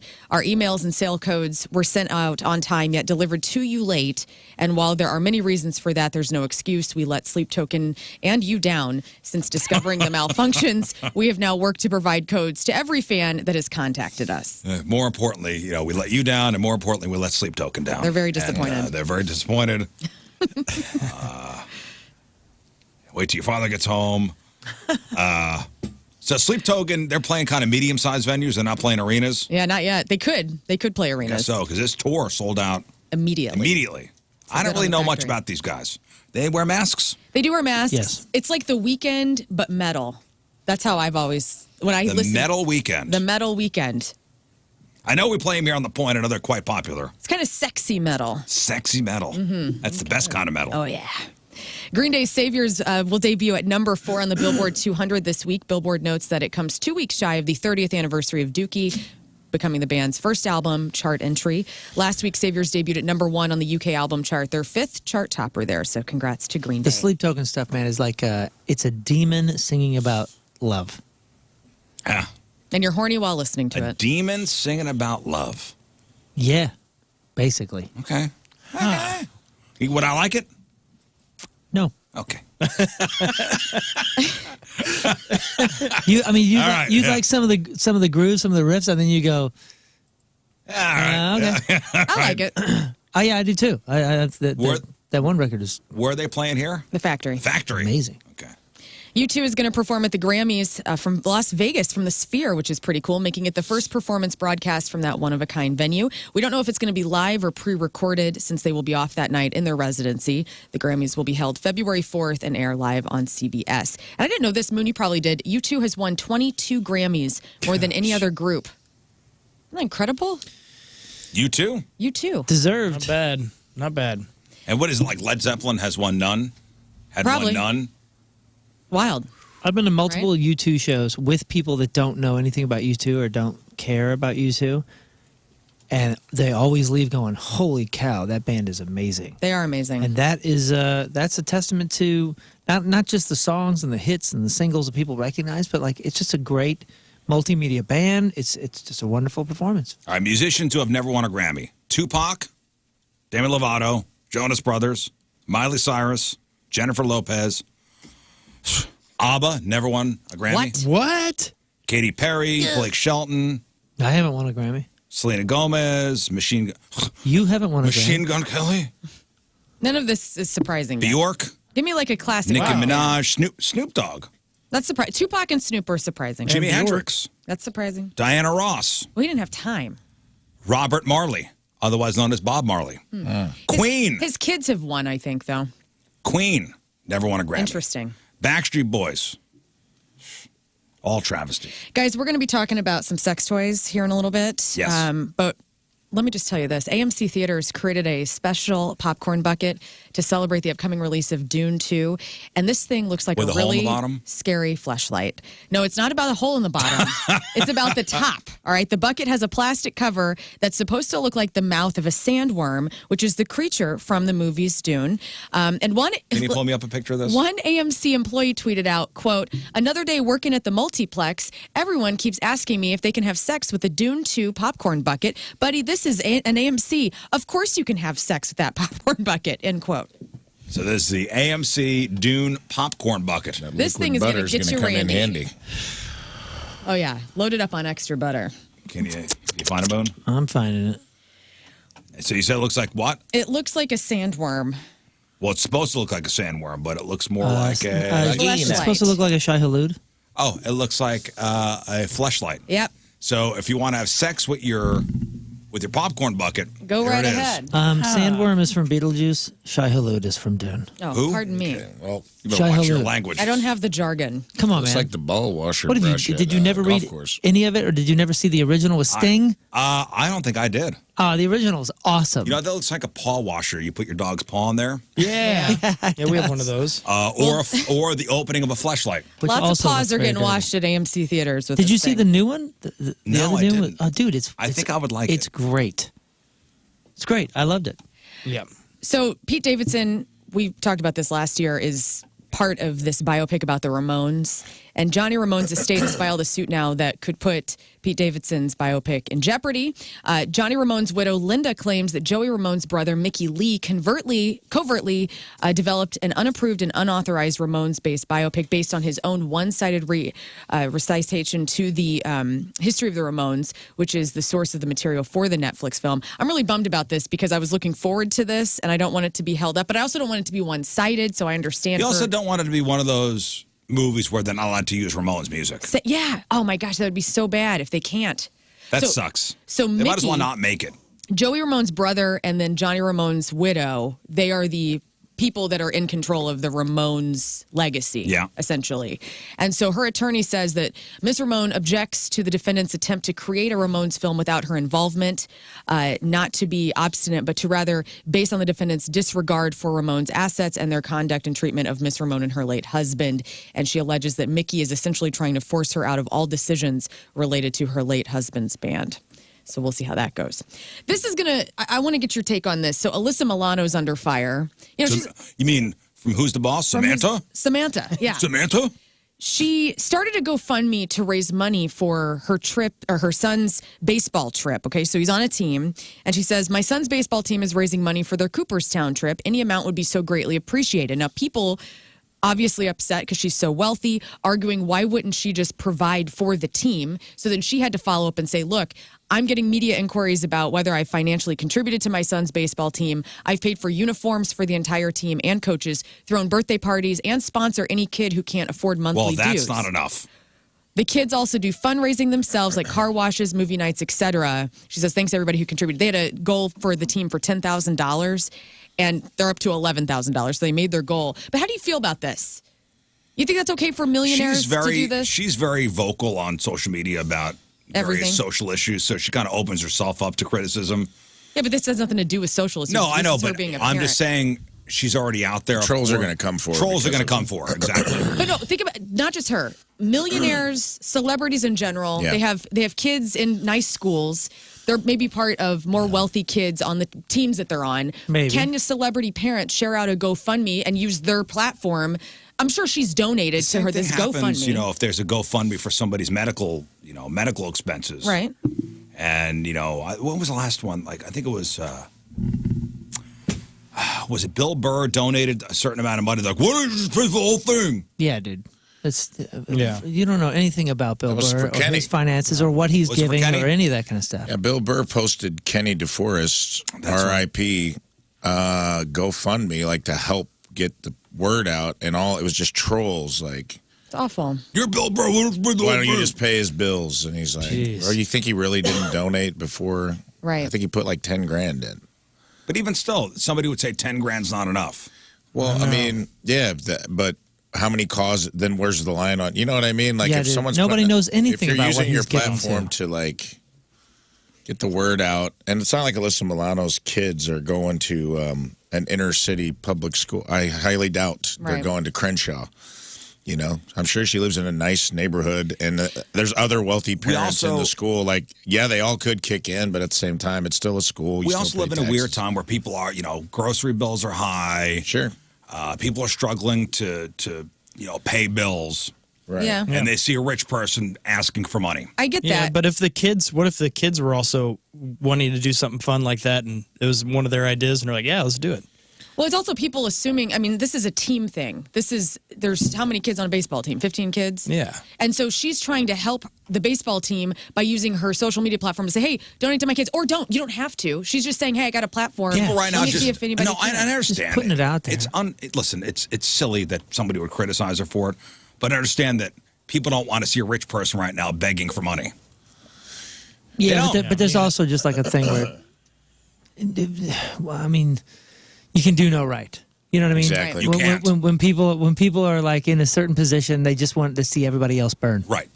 It's like, Misery loves company. Yeah, like, screw that person because they're doing better than me. That whole general attitude, it's like, that's fine. You can That's keep always that. been a thing. Yeah, and that's why Now I think it's amplified with social media. But Do you want Nepo babies, or do you want to teach them that they have to raise money for things that they want? So it's like, pick your poison. Okay, but that's the mom who's got a big platform is the one that's Sure. trying to raise money. Or she just gives them 10 grand and they learn nothing.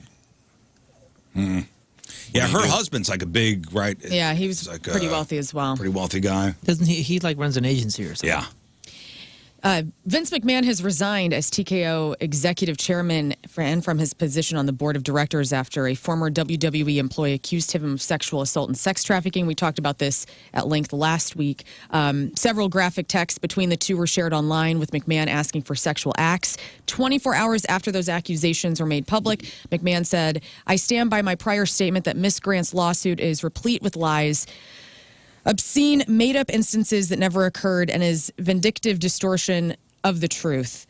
I intend to vigorously defend myself against these baseless accusations and look forward to clearing my name. However, out of respect for the WWE Universe, the extraordinary TKO business and its board members and shareholders, partners and constituents, and all of the employees and superstars who helped make WWE into the global leader it is today." Well, I tell you what, some of these accusations are wild. I mean, is one of the accusations he duded on somebody's head during a threesome? I'd believe it, I guess. Yeah. Hers, You yeah. know? Duded on her head during a threesome. That's right. Right. Get it? Get it? Caca. Yep. Which is also a new move now in the WWE. Yep. Man. There was a lot of The McMahon. Oh my God, he's going to top rope and he's going to do the McMahon. There it is. I mean,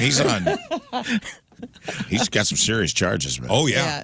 These aren't Yeah, but are they criminal charges? sex trafficking Yeah, it's Yeah, it pretty seems criminal. pretty serious. pretty criminal. Yeah. because the girl alleges that.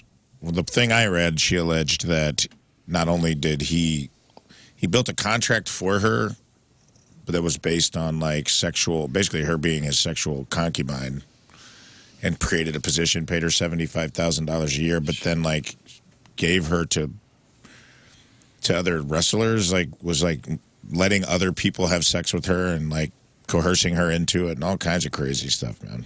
And she's got the receipts. So this is going She to play does have out. receipts from Brock Lesnar too. Like this could be more than just McMahon before it's all done. And finally, MovieWeb.com put together a list of the best cartoon characters of all time. You could probably guess what is number one. Bugs Bunny. Bugs Bunny's number two, actually. Mickey Mouse. Oh, Mickey Mouse. Mickey Mouse is number one. Homer Simpson should be number one. Homer should be. I understand why Mickey would be, up there, but Homer Simpsons aren't even on this top 20. oh well, you can just What? toss that in the recycling bin. I mean, Fred Oh, Flintstone. I'm needs to sorry. be I'm on sorry. there. No. I'm a liar. They're number three. Oh, It's Jesus. the like, what? entire Simpson family. I was looking for Homer. Okay, I I'm mean, like, I come don't on, think, man, you, I toss don't that. think you could deny that Mickey Mouse is the greatest Yeah, cartoon that's fine. I'll character take of all that. time. Yeah, I shall accept. And Bugs Bunny. Yeah, is he's it acceptable number two? Here's For sure, if not number one. Yeah. Here's the problem I have with Mickey Mouse being one. I get global footprint, huge. Name your favorite plot of a Mickey Mouse cartoon you watched. I can tell you like 4 Bugs Bunny cartoons that made me laugh when I was. I can tell you like the baseball one where he plays the Giants, and I don't feel like the Mickey Mouse cartoons were like memorable as much as the character is iconic. Do you know what I mean? But maybe that's why it's the character. I agree. You know? I get why it's there. I'm just saying like. Yeah. The Yeah, mouse being the symbol for Disney. Yeah, the fun house. I mean, all that stuff. Merchandising. I get it. Yeah. What else you got? Who's this top 10? Are there any more like Donald Duck? Oh, South Park. South Park is on there. They came in good. at number 11. So Family SpongeBob. Guy, Daffy. SpongeBob is number 4. Oh, SpongeBob number 4. Jetsons. Jetsons not on the list. Daffy's Hillbilly number Bears. 14. Let's see here. Donald Duck, you said? Daffy Duck. Oh, did you say Donald? Yeah, I what said about Donald? Scrooge McDuck. No. No. Scooby Doo. Scooby Doo's number 8. Who's left in the top 10? You got. I'm just. Pokemon. No, what numbers? What numbers? Let me just give you Pokemon because nobody's gonna get that. Pokemon. Pokemon was Oh, number dude, 7. yeah. You got somebody from the Transformers. Oh, Optimus Prime. Optimus yes. Prime is number 10. Go Bots. Go Bots. Love me some G.I. Go You Joe. Bots. you have 2 partnerships that are on this list, and then one father figure I see. Why cartoon. can't You the said G.I. science Joe. show where they're always in space and everything? Rick and Morty. No. Okay. Father figure. Yes. Family Guy. No. Peter Griffin. Think John Goodman. John Goodman cartoon. Yes. Well, not for the cartoon, Roseanne? but he played this person in real Flintstones. life. Fred Flintstone, number Oh, 5. you said it, Flintstones. Yeah, yeah. Oh, I'm sorry, I didn't hear you. Then the last number 6 and number 9 are partnerships. Partnerships. Yes. Partnerships. You And already they're said, dudes. you already said SpongeBob. Oh, Ren and Stimpy. Oh, Ren, Red and Stimpy, not top 10. Sylvester and Pinky. Tweety. No. Pinky and the Brain. You're onto it. No. Keep going. Not Rick and Morty. Not Rick and Morty. Not Beavis and Butthead. No. Ren and Stimpy and Beavis and Butthead. Not on the list. For top 10. Ouch. Partnerships. Partnership. So it's something Doug and Funny. something. And these are old school cartoons. Powerpuff Girls. old school. Let's think old school. Let's think old school. He-Man. Let's see here. Tick, tick, tick, tick. Old school. Old partnership. the gun- Oh, Bears. Batman and Robin. And they're different. They're different. Smurfs. They're not the same. They're different animals.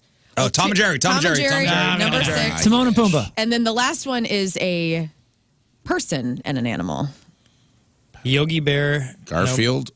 You're onto it though. Nope. Alvin and the Chipmunks. Near. Gosh. George. Rocky and Bullwinkle. No. The Curious Coyote and George. the Roadrunner. Oh, Coyote and Roadrunner. Yeah, That's a good one. It's not the man in the yellow hat. No. Curious George. Uh, Winnie Pooh and Christopher Robin. Oh, yeah. No, but you're close. Good Lord. we're close with that. Chip and Dale. Classic. No. Oh, she said it's a human and an animal. It's like a. I feel like Where'd he say we got to be Clifford? in the ballpark. Did Inspector Gadget have a dog? Yes. He did. And the back Brain. had a cat. This is a dog The Grinch and a boy. and Max. The dog was A the dog and a boy. Yeah. Clifford. Dennis the Menace. No, you guys are totally Wait. missing Don't it. say it. A dog and a boy. Who? Don't yell at me, man. Dog and a boy. Dog and boy. Best friend. Look here, I'm Go everywhere. Scooby Doo. No. Come on. That was number 8. Not Calvin and Hobbes. The man in the yellow hat. No. And Said that Curious already. George. No, it's a dog and a boy. I'm just trying to get there. Dog and a boy. We all have listening problems in here. Oh, it's Snoopy and Charlie Brown. Way to go, Moon. Easy, Snoopy. Easy. There you go. Can't believe we Wow. missed that. Really impressive. Man, Losers. that was so stressful. You did good. And that's your crap on celebrities. Whatever, dude. Celebrities celebrating a birthday today. Adam Lambert is 42. Johnny Lang is 43. Sarah Gilbert from Roseanne, that's Darlene on Roseanne, is 49. Heather Graham is 54. Edward Burns, he's on Saving Private Ryan and Sidewalks of New York. He's 56. Greg Louganis is 64. Oprah Winfrey is 70. Charlie Wilson from the Gap Band is 71. Mark Singer, the Beastmaster, is 76. Tom Selleck is 79, and Catherine Ross. She was from The Graduate, Stepford Wives, and she was Jake Gyllenhaal's shrink in That's Donnie Darko. Sam Elliott's wife. Sam Elliott's wife since 1984. It's her 5th husband. Catherine Ross is 84 years old. All right, today's porno birthday, which is being brought to you by Patricia's, where fun and fantasy meet is Taja Ray. And today's birthday girl's been in 218 fine films, including Air Erotica. She was in The Backdoor Club, Eaten Alive, Flaming Tongues 2, Scott's favorite, Fur Burgers. No. It's awesome, man. It's cool. Never mind. Okay, I'll stop. The Hot Box Invasion, Looking for Mr. Good Sex, Old School Bush Bonanza. I wonder what that's about. Sleazy Rider, and who can forget a role in 1986's Dr. Penetration. Taja Ray is 63 years old. That's your porno birthday. Those are your crappy birthdays, and that was your crap on celebrities. All right, we'll take a break. We'll come back with your sex time fun facts. You know, we talked about January is sometimes called divorce month. Should you be concerned? I have some things to look for. All right. It's 7:50. It's Monday. Traffic and weather. Moon coming at you. Traffic is brought to you by Worldwide Technology Raceway. The biggest race of 2024 is Sunday, June 2nd. It's time to lock in your NASCAR Cup Series tickets now at WWTRaceway.com. We got a right-hand shoulder block due to a stalled vehicle 270 eastbound at Lindbergh. Still a crash on 70 westbound at the Missouri Inn. And there are delays 270 westbound between Dorset and 64. Average speed 30 miles an hour. Your point forecast, patchy morning fog. Sunny afternoon, though. High of 53. Right now it is 32 at the Point Studio. I'm just yelling, why did nobody tell her on the air? Yes. Not realizing a mic was open. Yeah. That's the fun thing of being in this room is I'm Right. sitting here waving. And Well, Moon was showing me a video of it was a woman with a VR headset on, and she was close to the stove, and she walked into the stove and like shattered the glass top. Yeah, she jumped into it. Oh my And goodness. and she did this. Oh my! Like, she actually said that. Exactly like that. And I'm like, so she got the VR headset. Why is nobody telling her? Like she's close to the stove. She looked to the side and she freaked out, because whatever was running after her, and she decided to run forward, and she ran forward. Her face smashed into the microwave, I and don't her blame knees her. went through the stove window I don't blame her. Those VR headsets are something else. Dangerous. or the oven window. Dangerous. Tomorrow, my wife's coming in. Awesome. What That time? is great. The whole show? No, she's going to get the kids off to school, and then she's going to come in. I can't wait for We're going to this. play the Newlywed Game with Mrs. Riz. A very reluctant Mrs. Riz, I'll be honest with you. Not thrilled. I'm excited. Not thrilled about coming in. First of all, she's adamant about not taking any airsoft gun shots. Oh, I know. You gonna make her weird. do it? Yeah, I was FaceTiming with Moon, as we do every Friday night. Yes. And she's yelling in the background that she's not taking any shots on Tuesday. Not thrilled. Well, you better get a lot of them right then. Well, yeah. So we'll play this Newlywed Game thing, and I tell you what, I don't know how we're gonna do. Can't guarantee anything. No, you guys talk on the phone. Like sometimes you'll talk on the phone to your wife in the office, and like you guys are the same. I I feel. know, but we've been together so long, so 25 years. Like you don't remember those little moments. Just kind of. You don't know what book your wife is reading I right have now. no idea.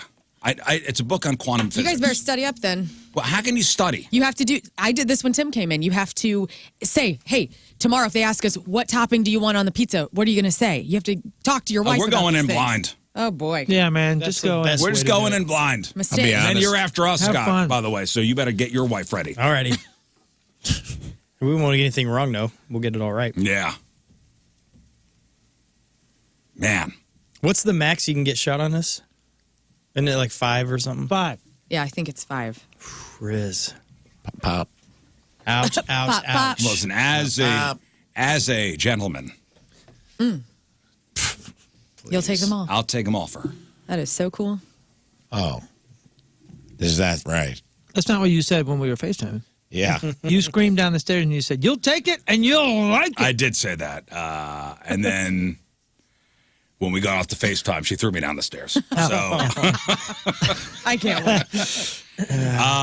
no, listen, this is probably the only time she's ever going to be on the air. So if you guys have any questions you'd like to ask Mrs. Riz, like throw us an email. All right. Like, what's it like to live with me? Are all my stories about being a monster true? So, go ahead. This is your opportunity. Email us with the topic Riz wife. So I'm not going to look. Okay. If you have any questions, Riz Show at 1057thepoint.com. So tomorrow should be around 7:30. All right. See how that goes. Hoping it goes well. Yeah, it'll go great. Yeah, she's not one for the spotlight. I'll tell you that. She's a cool lady, though. Nice lady, cool chick, love of my life. In fact, I really would, take a million airsoft shots for her. Stop Oh, sucking up. Man. Wow. this is so sweet. Come on. Play the piano music. I'm while not talk about saying your you wife. wouldn't, but I also was present when this original conversation.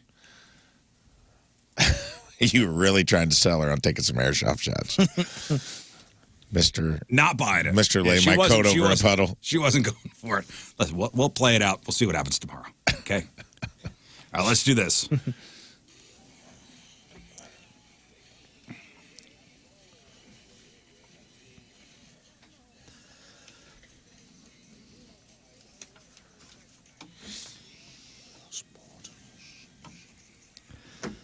Sponsored by. Patricia's, where fun and fantasy meet. Well, her reluctance was, again, she doesn't like being on the air, and Yes. which is fine.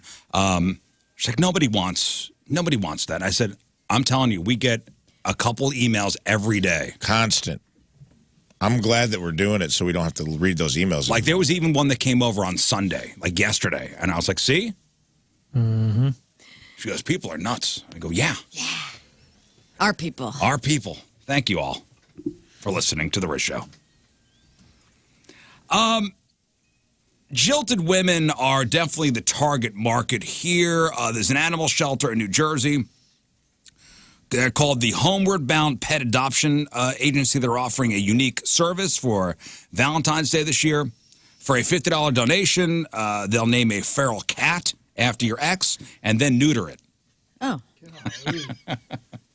I don't know if I'd want, I mean, that's great, and I want people to support it, but, I mean.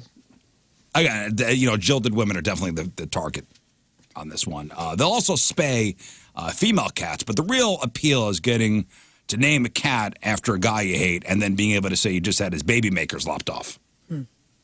Oh, That's nice. It's very cool. So the flyer they posted online says, new to your ex for Valentine's Day because some things shouldn't breed. Which, okay, it's... I like Hey, it. and Creative. if it's some sort of closure for you that you need, fine. And you're doing something nice. If it's this or murder them, Yeah. You do this. we'll do this. We'll do this instead. Yeah, they have like at zoos across the country. It's like name a cockroach after an ex. I like that. There's one place, I forget where it is. They'll have a cat pee your ex's name in kitty litter and send it to him. Which I don't know how they're doing that. Are they holding the cats? They have to be writing the name down and putting it in a litter box and then taking a photo of, the name Chad getting urinated on. Or they could Buried. probably carve it out a little bit in the gravel or whatever, the kitty litter, and then whenever it pees, it forms that little river. So it looks like that. Did you look it up? No. Oh, you're just assuming. Yeah. Oh, That's how I there's was just how he a would do guy. it. Are you behind this whole thing? I love Are you big cat litter? gimmicks. And yeah, this is actually a big part of my King's Cat's on an finances. IV drip, just peeing in litter boxes. dude. It's a side hustle. That's what Hey, you big do. money, man. All right, don't freak out. We talked about this the other day, but January is sometimes called divorce month because it's when divorce lawyers see a big uptick in clients. There's about a 25% spike in the number of people looking to divorce in the month of January. Probably, we were kind of talking about the reasonings why. Probably because people were waiting to get through the holidays, or maybe you spent so much time together during the holidays, and you finally realize, man, this person sucks. Well, they say the number one reason is like, for divorce is financial stuff, and maybe those bills came in from December and whatever, and got. Well, I was thinking got some arguments going. Yeah. That crossed my mind moments ago. We hadn't really talked about if it's a tax thing. Like your taxes for the previous year are over and you're trying to separate your finances, and what better time to do it. Yeah. I hadn't really given that thought.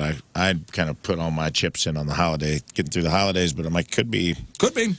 Let's file taxes separately this year, or the last joint filing or whatever. Well, a lot of divorce lawyers say that even though they're being contacted this month, it doesn't necessarily mean, they're filing for divorce now. A lot of people just put feelers out and wait until spring to file. I don't know. With that in mind, here are 3 red flags in your marriage that you might want to be aware of. All right. As far as, maybe this person is really looking to divorce me. Their spending habits change.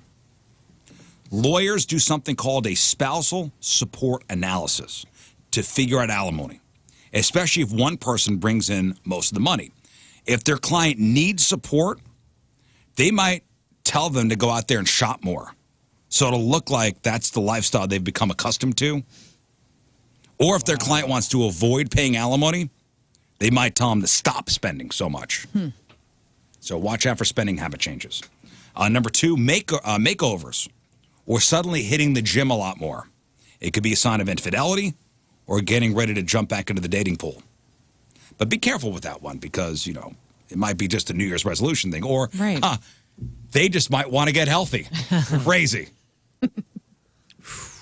Only be suspicious if there are other red flags. Like, Yeah, I'll have the salad. Whoa. What's why going you, on? What are you planning on?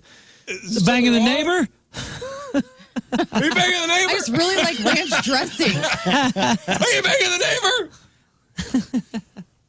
They said only be suspicious if there are other red flags, like lying or a lot of late nights at work. And the third one they say is a sign you may be headed for divorce is they stop nagging you. Like they stop They nagging give up. you. If they used to do it a lot but stopped, It might Chances be are they because didn't just suddenly get mature. It My might be spouse a is sign. so pleasant now. It might be a sign that they've started to give up on the relationship, and that like I've nagged enough, I can't nag no more. Oh man. That's it. I'm out of nagging. Yeah. You know. So Then they name a shelter dog after you, you know? And then Yeah. they poop on the dog. It's crazy, dude. Look out for everything, all the red flags. wait, so you pay $50, we'll poop on a dog for you? On a dog. Whoa. Whoa. Happy Valentine's Yeah, Day. Poopy the dog. So speaking of marriage, according to the U.S. Census Bureau statistics, 34% of people 15 years old and older have never been married. That's up from about 23% in 1950. Of course, that was a different time. Now it's considered very young to get married in your teenage years. And apparently a lot of Gen Z and millennials don't have it on their radar at all. In a new survey, more than 40% of young adults up through age 40 say they believe marriage is an outdated tradition. That includes 41% of young men and 52% of young women. You know, most say that weddings are too expensive these days. 85% don't think they're necessary to have a fulfilled and committed relationship. That said, marriages aren't being written off completely. 83% say they hope to marry someday down the road. So more than 40% of young adults think marriage is an outdated tradition. Do you find some friends getting married later in life? Mm-hmm. I know a guy. Oh, me. You got him, yeah. I right? Yeah, That's yeah, right. yeah. Oh, me. That's right. Yeah, so is dating outdated then? Like, why is it just marriage that's outdated? What's going on there? They are probably taking more time to settle down. Dating is complex these days. But now with the apps, why settle down? Right. When you can So many swipe options. left or whatever. I'm swiping right, baby. Swiping right a lot. Swipe right can hit major deal breakers, like finding out somebody wants an open relationship or they like anchovies. But sometimes things don't click for the smallest possible reason. Did you when you were in the dating game, Rafe? The dating Lern, game. You know, you play in the field. Did you have any petty, like, dating red flags? Yeah. Smokes. If the guy smoked, I was like, I don't think that's petty. No. Well, I mean, there were so many hot guys that smoked. And so I did date some of them. But I Oh. knew it wasn't going to be serious. Cool rule. I didn't want No uggos to smoke. no uggos that smoke, just the hotties. I don't want But anybody it's not that going to get smokes serious. unless you're cute. Do you have any petty red flags, Rafe? I'll give you some examples. People online are talking about the pettiest dating red flags. Like somebody said it was a red flag because their ideal home temperature is lower than 70 degrees. They're out. That's not petty though, man. That's a big deal. If you have a particular temperature that you know it just like ruins your world for sleeping, that is the biggest deal. Yeah, if you comfort. don't like to be comfortable and you want your house to be blistering hot, then man. Anyone with a plain mustache without any other facial hair, that was a red flag for somebody. Oh, but there's so many great stashes out there. Somebody said, I got the ick from a man I was dating because I watched him run to catch a coin that had fallen and started rolling away. Saving every penny. No, like what he looked like doing it. Sure. Look damn ridiculous. He ran. You look ridiculous. That's You one think of those things he didn't you move his arms when he ran? Was this his legs? Yeah. No, I mean, imagine a lot of coin. Nobody roll away looks from cool us. chasing a You're- coin. Yeah, you're hunched over and you're like trying to pick up something. Yeah. You're panicked over that. Yeah, I have to do the cool thing. If a receipt or something falls on the ground when you open the car door and it blows out, and it's starting to blow, I just kind of like stand there, wait for it to calm down. And then I go pick it up. I'm like, I'm not going to be seen chasing this. Yeah. Somebody said, I don't think I could date somebody with a peanut allergy. I love peanut butter. Yeah, it'd be a tough one. I don't date anyone who's new to my city. I'm not interested in becoming somebody's personal tour guide. That's not a bad one. That's not bad. If their ex isn't what I consider to be good looking. Oh, now that is interesting. Now that is Deeper. petty, but at the same time, you're like, never thought about that. Yeah. Curious. What would the reasoning be there? Well, you want someone that's a little shallow. Nothing too. If their ex isn't what I consider to be good looking. Because then you feel like you're not good looking because they're dating you. Or maybe they leveled up. I don't know. I don't know if I would go straight there if my ex's ex was bad looking. Maybe in their head they'd be like, okay, this is their type and they're ugly. Am I? Right, yeah. Am I What ugly? standard Am I have I ugly? Is that- surpassed, yeah. if not a low one? Am I that? They're going for personality. This is awful. Somebody said, I seriously dated 3 guys named Dave. A man named Dave would have to be an 11 out of 10 for me to go on that Dave route again. The Dave route.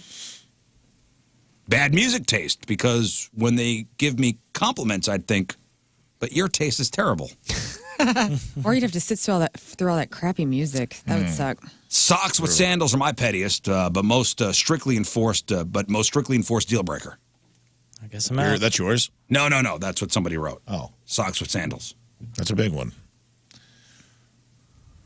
Being the youngest sibling. That's a deal breaker for somebody. I had a Why, friend that 'cause went of- on a date in white socks and those Nike slide shower shoes. Yeah. And I was like, I hope she doesn't go out with you again. Like, I was on her side because I'm like, you went out in those?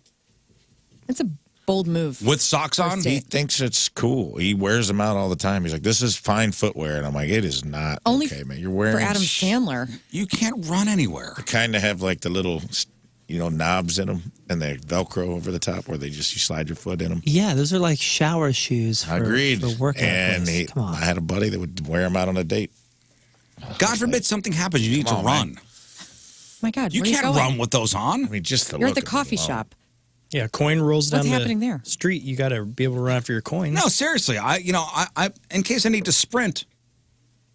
What do you guys feel about wearing just straight up sandals on a first date for dudes or chicks? If you want to see feet right away, On a No, very, that's absurd. I could count on my hand the amount of times I've left my property with sandals on, or Your with white feet, open-toed don't shoes you? on. Yeah, I Sandals think it on- depends sandals on a date, I on don't the care if world you- you're living in. I don't care if you've been married for 20 years. Sandals on a date of any sort? It's for a men date. specifically. Women, we have strappy sandals, and Yeah, you they're do. adorable. You all do what you want. I'm Yeah, talking but I mean, about if for you're living a fellas. beach life, it's perfect.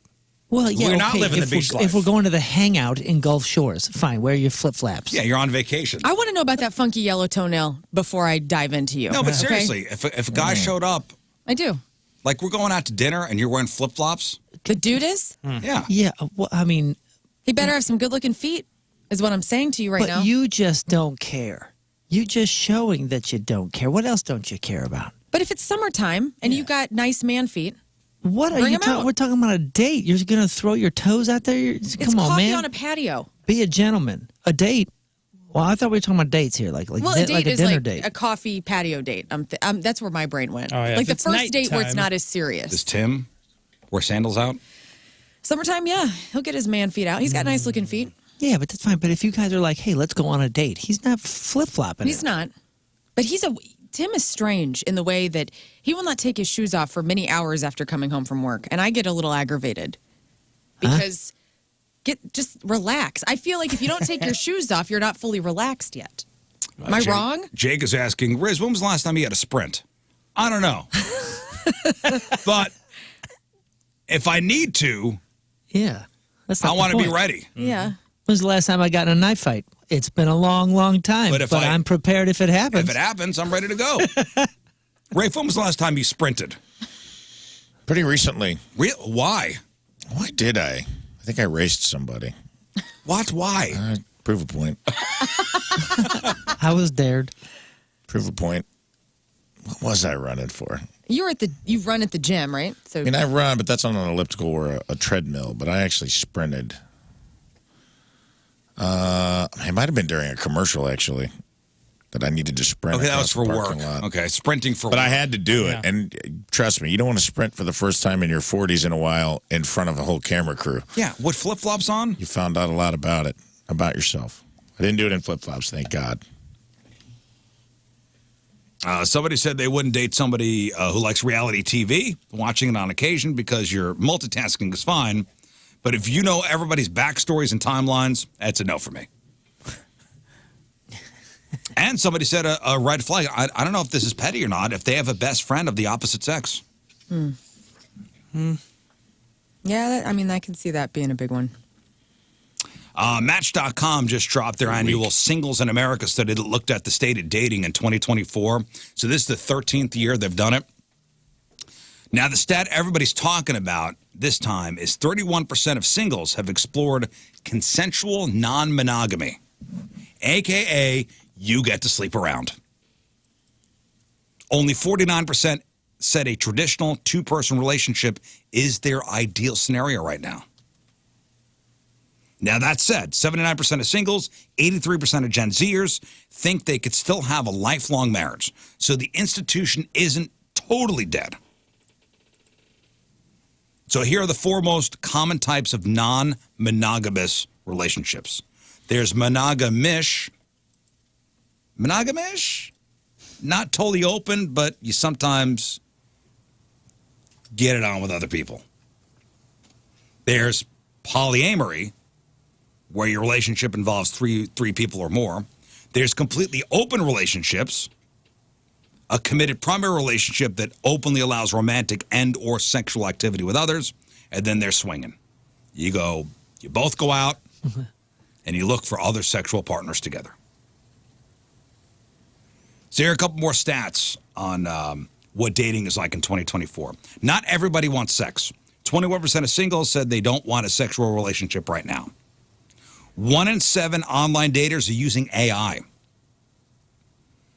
Like some have it to write their dating profile. Oh. Some have it to write their first text to somebody. I meant they were banging AI. Some have it come up with conversation topics. For a second year in a row, money was voted as the top obstacle for dating, and 73% of singles say being financially stable is a top quality they look for. 64% are looking for someone who wants to get married. Only 57% want a partner who wants kids. The top cornerstones of a good relationship, according to singles, are trust, good communication, and mutual respect. The top red flags are poor communication, lack of trust, and cheating is third. And 1 in 10 singles have asked an ex for dating advice. Interesting. On themselves, I bet. If it didn't work out with so-and-so, you go back and say, hey, was I too... Tell me if they're respectful enough and you have that type of relationship. I bet that is very helpful. Yeah. To find out what was wrong with you, because everybody has a responsibility in a relationship. And finally, I want to talk about cheesy penis syndrome. I'm sorry. What? Oh, boy. It's just constantly telling these dorky jokes. You know I want to talk about cheesy What a penis cheese syndrome. ball. Oh, don't say those words together here. And I think we'll take a break. We'll come back and we'll talk about it, okay? And then we'll get to the sex toy of the week. Headline, doctors warn about cheesy penis syndrome that's often mistaken for an STD. I have such a visual in my head right now, and if you're eating breakfast, you probably have it too. Oh, man. I have a whole bunch of, things on this. Okay. Listen, it's gross, but I think we need to talk about this. Absolutely. All right, 8:24, Monday, traffic and weather. Moon coming at you. Traffic is brought to you by Worldwide Technology Raceway. The biggest race of 2024 is Sunday, June 2nd. It's time to lock in those NASCAR Cup Series tickets now at www.raceway.com. We got a left lane block due to a crash 64 eastbound after Boone's Crossing Road. We also have a right-hand shoulder block due to a stalled vehicle now 64 eastbound just after Highway K. Let's see. There is also some trouble 270 eastbound between 44 and Manchester. Average speeds down to about 30 miles an hour. Your point forecast, patchy morning fog, but sunny afternoon. High of 53. Right now it's 32 at the Point Studio. Capper on Sex Time Fun Facts with Sex Toy of the Week. And this headline, doctors warn about cheesy penis syndrome that's often mistaken for an STD. I have so many questions. Mm-hmm. I wish your doctor was here. Dr. Huatma? Yeah, so I could ask. Is this Candida? No. This is Smegma. Ew. Oh, yeah. Oh, God. Just that word makes me want to throw up. Good. Yes. That's right. So it's safe to say that many of us feel a little embarrassed about topics related to down below. But hey, we're all human at the end of the day, meaning we all have genitalia of some sort that can come along with an array of intimate issues, including those that might make you squirm. For men, there's one particular condition that could leave their penis looking and smelling a bit worse for the wear. Oh, God. Why? And despite common misconceptions, it's not caused by an STD, although it shouldn't be left to its own devices. Yes, cheesy penis syndrome. Is it called? Say it in an Italian accent. It makes it easier. It's the cheesy penis syndrome. It doesn't sound as bad. Yeah, pimento. Sounds a little fun. Hey, this can happen with gals too, right? Hey, we're focusing on the dudes. Let's not Yeah, bring the women girls' into it. penises no. can get cheesy too, buddy. I mean, Smegma is the word, if we want to get official about it. nobody wants equal rights right now with this conversation, all right? Guys, there's nothing to giggle about when it comes to smegma. We know this. That's right. That's right. I'm tired of you laughing about it. Man. There was, I guess, a recent text message. Smegma sounds like it should be on the periodic table somewhere, doesn't it? I agree. That word is just a weird word. You're like, what's that meteorite made of? Like, oh, that's pure smegma. That's Yeah. what that sounds like it should be. Coming from the outer rim They of should the make galaxy. drill bits out of smegma or something, not something that should be growing on a cheesy penis. But I digress. Well, there Rose was, on a drill bit. there was a text message that went viral from a woman accusing her date of not showering due to a certain cheesy stench. Je ne sais quoi. Oh Due man. to a certain shizzy stench. She's a stench. Yeah. So I'll answer some questions here. I know you all have them. Fromage. How many showers? Fromage de undercarriage. Penne fromage. Yeah. How many showers do you have to skip to get it? That's man. I mean, this is for more folks that aren't. They still have the hoods on. Yeah. The We're bonnet. still wearing a turtleneck. What is smegma and why does it occur? Smegma is a natural substance that comes from dead skin cells, oils, and other bodily fluids. It is generally found on the genitals, particularly in men under the foreskin. Smegma occurs because of the body's natural skin shedding process. The skin cells in the genital area tend to die off and regenerate at quite a quick pace. If these dead skin cells aren't cleaned away properly, they could accumulate and mix with the body's natural oils. This is then what leads to the smegma in question. Okay?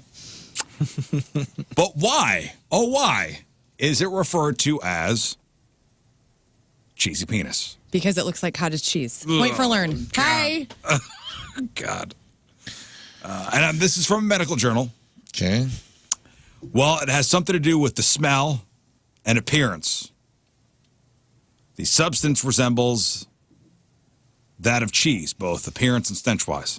A medical professional explained, quote, the term cheesy penis comes from the appearance and Why are my consistency of eyes watering? smegma, which can be similar to a soft cheese. It also has an odor that could be quite strong if it's not regularly cleaned properly. Yummy. Your pee-pee smells like brie-brie.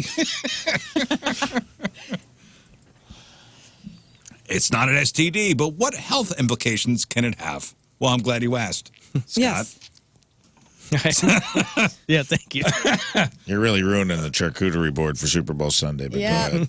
Smegma can cause a whole bunch of health issues if the penis continues to remain uncleaned.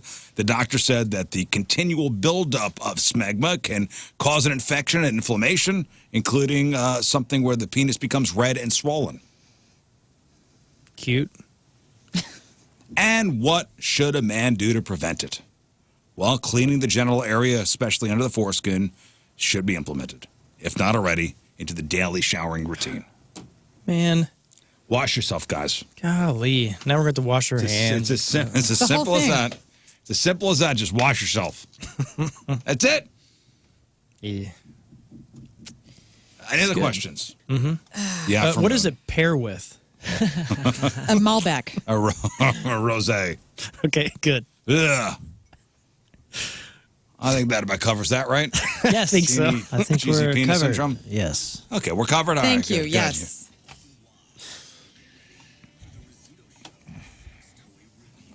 Well, Rafe, What's a good smegma chaser? I'll tell you what is. the sex toy of the week. Well, what do we got this week, Rafe? Buddy, let me tell you, is it ever on brand for 105.7 The Point? Real rock alternative music. All day, all night. Hard metal party. Check it out. That's our slogan. Yeah. Hard I just metal wrote that. party. Trademark. Hard metal party. This week, the band Ghost has put out a very special sex toy for that someone in your life called Phallus Mortis X Anniversary Edition. All right. Just in time for Valentine's That's Day. in time for Valentine's So, Day. Phallus Mortis. Phallus Mortis X Anniversary Edition. Regular price $225 on the Ghost website. Oh. Last chance, it's the final return from the Vault Special X Anniversary Edition commemorating the 10th anniversary of Infestisumam. Isumam, dos. What is that? I have no idea, That's a ghost song. but I want to know. Okay. Infestisumam and a silver spoon. I don't think that's how it goes. There's nothing like a callback, especially when it's one of the notorious as this. Ghosts are resurrecting, bringing back their Phallus Mortus box set for its 10th anniversary. And what made this item so iconic for fans was the inclusion of 2 sexual aids amidst the heavenly packaging. Initially released in 2013 during the Infestisumam album cycle, the Phallus Mortus collection included 1 Bible box case with gold embossed artwork and red velvet lining, classy, keeping with some of the religious themes of the band's work. There's also a divorce paper scroll, which is nice. It is January, after all. There's a divorce paper scroll with customized ghost foil emblem and a ghost brushed metal logo pen for the avid collector as well. But where this gets interesting is that the band has included a bronze effect metal adult toy with molded crucifix logo base. Yes. That's right. Finally. That's what I was waiting for. Finally, a butt plug that says, "Thank you, Ghost." And also And- with you. And also with you, Ghost. And also with you. And 1 silicone Papa Emeritus adult toy. Is it Emeritus? Papa Emeritus. Emeritus. Emeritus, whatever. That's what happens when you have too much smegma. Yep. Yeah, I got too much chat. Papa, your emeritus. Yeah. That's the holy Oh cheese. boy, I got a bad case of emeritus. Papa Emeritus adult toy. In simpler and more adult terms, a butt plug and a dildo. With the latter molded in the likeness of Papa Emeritus II. For those of you that don't know what that is, you can go look it up online. But That's basically, the singer. yeah, the head of the dildo looks like the singer's head, and it is with a giant bishop hat on. Yeah. Yeah. It's like a pope hat. It Yeah, does it's like a not look Pope like a comfortable insertion point, No. but hey, Hey. that's why they call it Ghost. So You'll this be thing- saying boo-hoo. So this thing is shaped like a door planer. Right? That's what I imagine. Like a big fountain pen, You know yeah. what I'm talking about? Those door planers with the yellow handle on the top, and it's long down here, and then shorter up here, and you Yeah. right? I don't know. Imagine a I candle. just see the butt plug a lit here. candle. It looks like that. Has a little flame up top. Cute. And then Sure, but doesn't it Kind of looks like a melon baller. come around like this? I mean, this is attached, right? It's one piece, or is it 2 pieces? I think it's Oh, a it's, 2-piece. Oh, I saw. I'm. you see in the I there's made a mistake. It says a black and white copies. So are you seeing? Yeah. See? You got to look closely at You the gotta black look and white closely. copy. The white is just the divorce paper. To the left Yeah. of the white is There's the the- black. There's the butt Oh, plug yeah, here. that's There's twice the the divorce size. scroll, and there's the Papa Emeritus With his face. dildo. Yes. See, I thought this was all one piece, like, No, like a no, door no. planer handle. you know Papa, what I mean? Papa Emeritus right in there. You know what I mean? Yeah, Emeritus. Am I right? Okay. Let's get to. There are no reviews per se because. So Rafe went around the office to ask. So I went around the office and I asked a few people to humor me. No, I went to Reddit and I found some reviews of the previous 2013 edition because I was curious whether people used this if it was novelty. It seems to be mostly novelty, mostly a collector's item. I'm sure someone's jammed it somewhere. Nah. But here are a couple of things I found on Reddit, and I will read them to you now so we can move on with our day. and get away from smegma. Can you imagine somebody using it while listening to Ghost? Like, I mean, Ghost is cool, but it's like it's not sexy music. It's Dance Macabre. I mean, speak this for could be a yourself, real man. fun time. it's Scooby Doo. Speaking of macabre, Square Hammer. in a good way. But you know what I mean? Like it's very, yeah. You know what I mean? Hey, you know what I mean. If you have ears, you know what I mean. I have a conservative Catholic lesbian friend. I know. I don't know what that means. I know in parentheses. I'm her libertarian satanic straight friend. Somehow we're best friends despite being almost opposites. Bought her this dildo as a joke because she felt like it was too, quote, sinful and embarrassed to get one herself. What a cool guy I am, Ryan. That was one Reddit review. Second one, my wife and I were the only Ghost fans in my brother's wedding. He was so messed up about supporting a band that marketed dildos. So hung up on sex toys. Anytime he asked me about it and declared he would never let his wife have one, I said, pfft, her loss, stud. Well, guess what he opened at wedding brunch the next day in front of all his new in-laws? Metal forever. Yeah. Kyle rules. That is pretty metal, actually. Yeah. I mean, that probably might have ended their relationship, but But hey, still pretty good. all right, that is the Phallus Mortis. Phallus mortis. Dude, if people are getting, Anniversary edition. if musicians Book of the head. are getting into this type of merch, you know who needs it is like Enya. And well, I mean, come on, Enya. Hello, it's even it's in the name. Or like Enya, am I right? You know what I mean? The music, the name. Scott's head is spinning around right now. He can't handle all these Come puns. on, the Enya. It's out there. Enya. It'd be a bestseller. Yeah, you're right. Enya, the Enya Backside Edition. Somebody else did make one. I was looking it up. Someone had like a 5. They had a 5 dildo collection. Dang. God, who was it?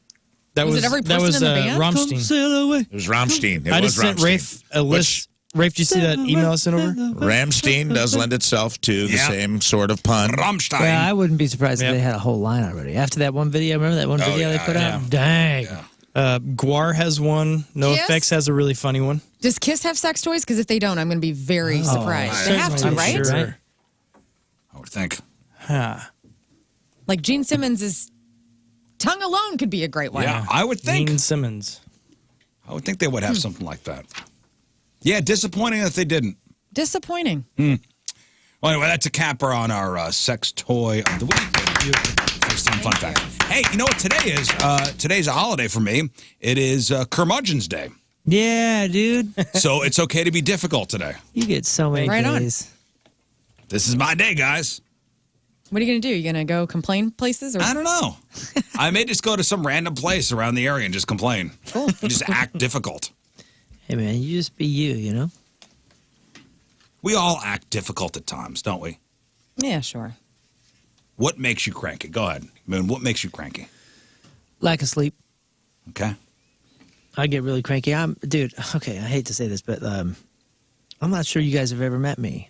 And the reason I say that is because I woke up on Saturday after sleeping an actual 9 hours and 10 minutes. And I woke up You're and a different person. I popped down and I danced downstairs. And my wife was like, what happened to you? And I said, oh, this is me. This is me with 9 hours of sleep. I mean, I was like, man. I was a different human. I went over and I introduced myself to her and I said, this is who I am when I get to sleep.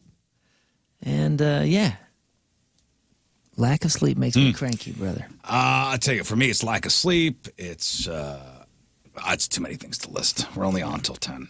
When I'm hungry, I'm a bitch. I get You get hangry? I get hangry. angry. Rafe said this Yeah. about himself, and it's for me for sure. If I get the least bit hot, then I get cranky. If I'm trying to do something, I'm starting to get sweaty, and it's in a house or something. It's just Sure. the worst. You know, real fast.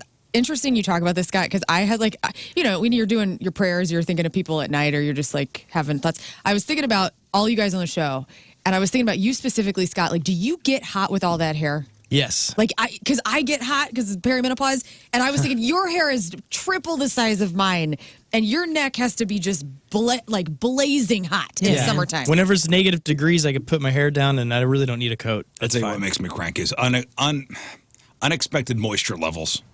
I understand. Sorry about that. What? Yeah. Sometimes things are too wet. Sometimes things are too wet. Like what things? What do you mean? Like You wet your body? I'm not going to say where, but we were out getting a sandwich once and it was too wet and I was pretty pissed off. Oh, like when the sandwich is wet. I thought when you were wet or something. Well, me getting wet too makes me. I do get very cranky cranky. if I I'm don't wet love being in wet. certain circumstances.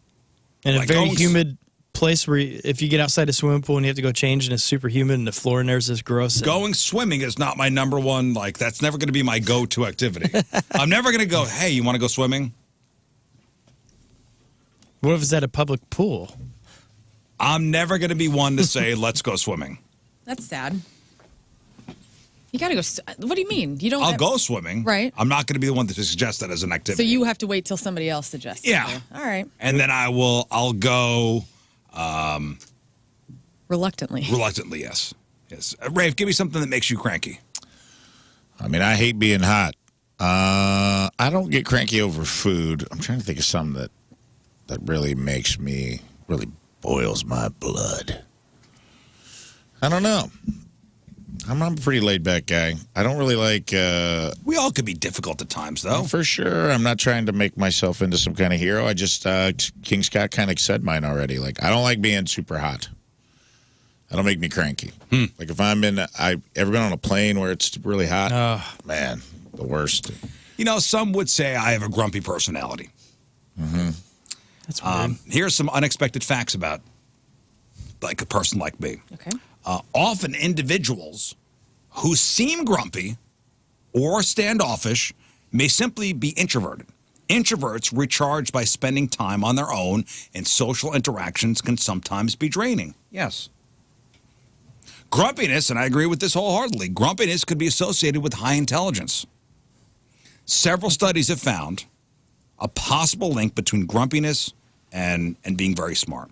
Though grumpiness is not a prerequisite for intelligence, this trait is often found among highly intelligent individuals.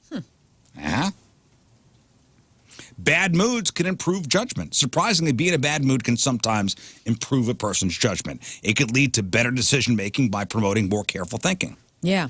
I forget the details. Remember they said like the smartest guy in America though is like some dude in Iowa, and he's just like Tortured. leave me alone, man. Like I want nothing to do with anybody. Maybe he's just in his house because he's grumpy.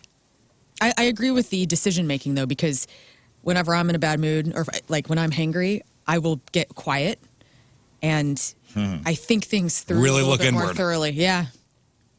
Fasting. It's been observed that people in grumpy moods tend to focus more on their tasks and get more work done.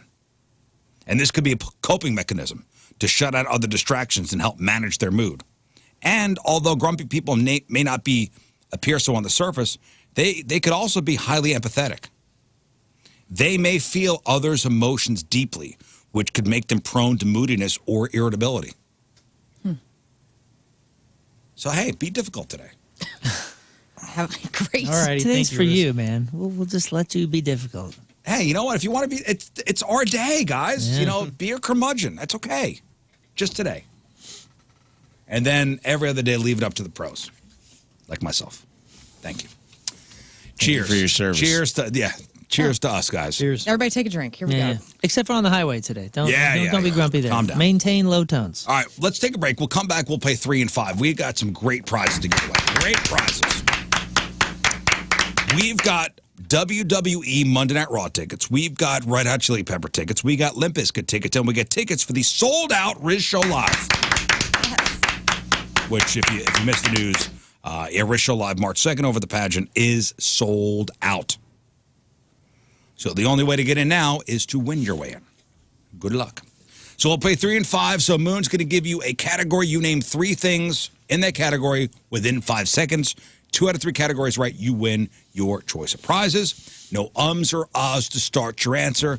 And the judges today, you need to be firm because these are high-end prizes. It's curmudgeon day. I'm firm. Yeah. Be firm, but yet fair. Yet fair. I'll give Lern the firm side of things. Rafe, you're the fair side of things. Thank you. Thank you.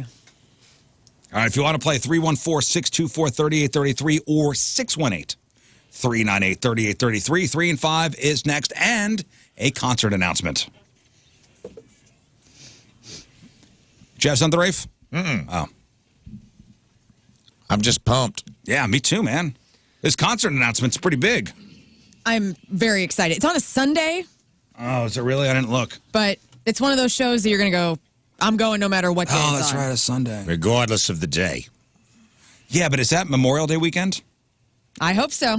Here, I'll let you do it after the break. All right. It's definitely not. Oh, it's not? Or the next weekend is. Labor Day? Might be Labor Day. No, I'm sorry, Labor Day. Labor Day weekend, yeah. Is that Labor Day weekend? That could be Labor Day weekend. Let's go. 8:55.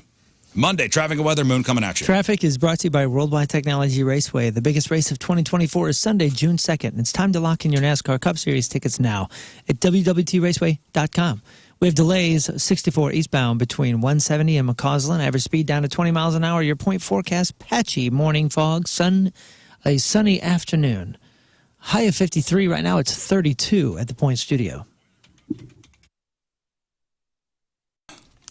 Let's do it. All right. Here we go. Big concert announcement. Here we go. 1057 The Point presents a big summer show featuring Rob Zombie. Bobby Zombie, guys. Bobby Zombie's back Hey, Bobby Zombie. with his best friend, Alice Cooper. Alice Cooper. Bobby Zombie. And it doesn't Alice stop Cooper. there. Oh, and more. What? Goo-goo. With good friends, Filter. Filter. Oh, yeah, we love Filter. Filter. And get your big, tall, industrial-looking rave boots out, ladies and gents. Ministry is coming to town. Hollywood Casino Amphitheater, Sunday, September 1st. Tickets on sale this Friday at 10 a.m. All right. That's awesome. Labor Day September 1st. weekend. Is that Labor Day weekend? I don't know. Is it? Someone help. I think it is, right? Should we try to play golf with Alice Cooper? It's usually the first Monday, September. It is. It's September 2nd is And Labor you Day. were worried. I was worried. And you were worried it's a Sunday. Now all I have to worry about is family vacation saying, hey, we're going to do Labor Day weekend because I'm hanging out with these guys. Should we take Alice Cooper out to Top Golf? We should. Is he a golfer? Yeah, he He's a golfs all the golfer. Oh, I'm time. sorry to hear golfs all that. the Let's do it. He and U-Man got stranded on the side of the road in the 80s together after a golf trip. And had to get a tow truck to come pick up Alice Cooper on the side of the road. Yeah, Alice Cooper's like a big-time golfer. He used to golf with Glenn Campbell. That was his buddy. And Groucho Marx. Dang, I didn't know is that so one. cool. Yeah, he was good friends with Groucho Marx. That's amazing. Man, I've never seen Alice Cooper before. Me either. I'm excited. I've seen this exact tour, 2010, I think, is the last time they did this at Family Arena. It was like the Evil Twins tour or something. Hell of a show. Because it's the perfect meshing of old school shock audience with new school shock audience. Throw in Ministry and Filter. You got yourself a I've really seen fun I've seen time. Rob Zombie plenty of times. Filter's great. Ministry I saw once at Pops. I'm looking forward to them. I've never seen Ministry. Alice Cooper in concert, although I bumped into him multiple times at airports or on the airplane. And he's Really? he lives up to everything everybody says. Nicest, just most courteous guy. Yeah. Hey, how you doing? He was a preacher, wasn't he? Sunday school teacher. Sunday school teacher? Yeah. Yeah. Yeah, I'm excited. I want to meet that fella. Real name Vincent Fernier? Fernier. Fernier? I like to French it up a bit. Yes. Fernier. Yeah, we're guards. Alice Cooper, yeah. Vinny Fromaggi. Vinny Smegma. All right, let's give away some stuff. All right, we got some good tickets today, and today's contest is sponsored by Flynn Landscaping, specializing in lawn, landscape, irrigation, and arbor. Now hiring. Call 314-243-6784. All right, we're playing 3 and 5, and we've got sold-out Rizzuto Show live tickets. We've got tickets to go see WWE Monday Night Raw next Monday night, February 5th, over at Enterprise. We got tickets to go see the Red Hot Chili Peppers Big Summer Show July 30th at the Hollywood Casino Amphitheater. And we've got tickets to go see Limp Bizkit Big Summer Show July 18th at the Amphitheater. So Moon's going to give you a topic. You give us 3 things in 5 seconds. 2 out of 3 right, you win your choice of prizes. All right, let's go to the phones. And we've got on line 1, Austin. Good morning. Good morning. How are you? All right, Austin, you ready to play? I am. Here we go. 3 and 5 starts right now. Austin, name 3 movies from the 2000s. Never Back Down. No. Dang. There's your firm. Firm judge got you. Never back down. Damn it. Wow, Lern was on that. Jeez. Dang. Woo. Hey, you wanted firm. Here it is. No, there it is. There it is. Our Firm. fists are like iron. Next. Name 3 places only adults can go. The bar. He farted and then said the bar. Yeah, sound like a rhino We'll accept farted. the fart just because that I was going to happens accept sometimes. the fart as an answer. But that's a stall tactic too. Yeah. The bar. 0 for 1. Baba Kyle. booey, baba booey. Kyle, hello. Hello. How's it going? Hey, buddy. All right, Kyle, here we go. 3 and 5. Name 3 different natural disasters. Tornadoes, hurricanes, tsunamis, earthquakes. Very good. There we go. There we go. Good pacing. Way to gather your thoughts, Right? man. Well played. Yep. Perfect. Well done, Kyle. Next. Name 3 animal mascots in the Major League Baseball. Indians, Marlins, Cubs. I don't think you're making any friends with what you just said. Indians, Marlins, Cubs. I'm going to say, he said animal mascots. Animal I'm gonna mascots. say no. Yeah. First of all, those are the Guardians now. They're the Guardians. And Oh, yeah. Yeah. They're not the mascots, though. They're like Fredbird's the mascot, right? Is that what you're looking for? True. You were looking for teams that had animals in the name, like Cardinals, Oriole. Yeah. Oh, I thought you were looking for like Yeah. Mr. Met. I mean, no, I thought you meant. Likewise. make it easier. You got it wrong. You got it wrong, Kyle. You got it wrong. Regardless. Okay. Final one. Name 3 famous actresses.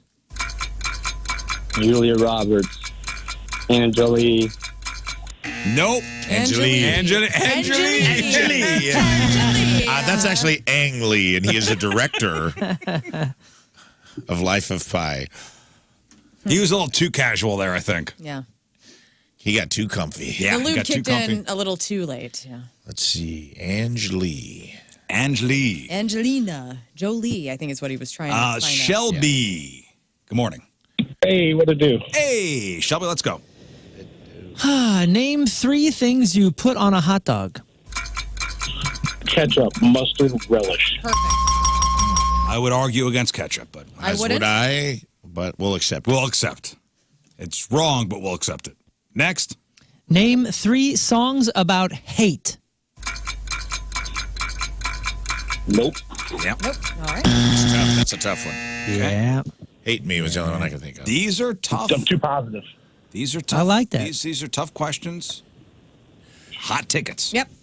Hot tickets, guys. All right, final one, Shelby. Name 3 cities in Kansas. Topeka. Nope. All right. Topeka. Topeka. Man, when it comes to geography, We, tough. that is our Achilles heel. It is. Both in and out of studio. Oh, man. Okay. Kurt and Arnold. Kurt. Hey. Hey, it's Kurt, guys. All right, here we go. Name 3 things only old people say.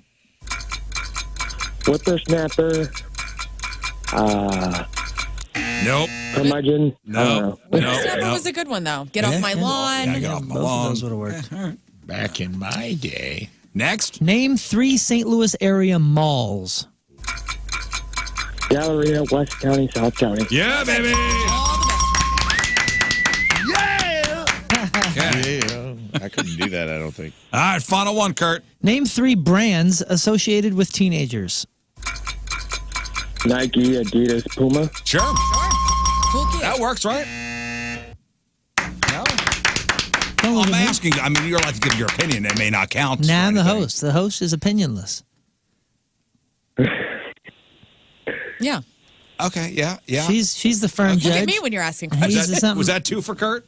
Yeah. That was 2. All It's right, a win. That's a congratulations, win. Kurt. All right, that's a win. Yeah. Yeah. What'd it do? You would not. I mean, was that acceptable? Nike. Hey, I'm fair. If Firm says yeah, I got to say yeah. You Those know. are cool kids. Teenagers wearing Cool. Pumas. Right on. Kids wear Pumas. Hell yeah, dude. They're back. They do. They are back a bit. I love Pumas. When I was a I think it's teenager, a good shoe. we wore Pumas. That's stuff old people say, but That is. Puma's a good shoe. Puma's an excellent. The arch When I support was a alone, teenager, we come worked on. in Pumas. Good shoe. Bill, hello. Happy birthday, Riz. Hey, thanks, Bill. Here we go. Name 3 subjects in elementary school. Math, science, spelling.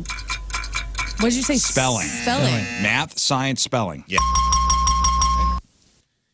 True that. Okay. Next. Name 3 things you might see in Asia. Asians, Asian food, Asian rugs. Asian rugs. Perfect answer. Asian birds, Asian sky.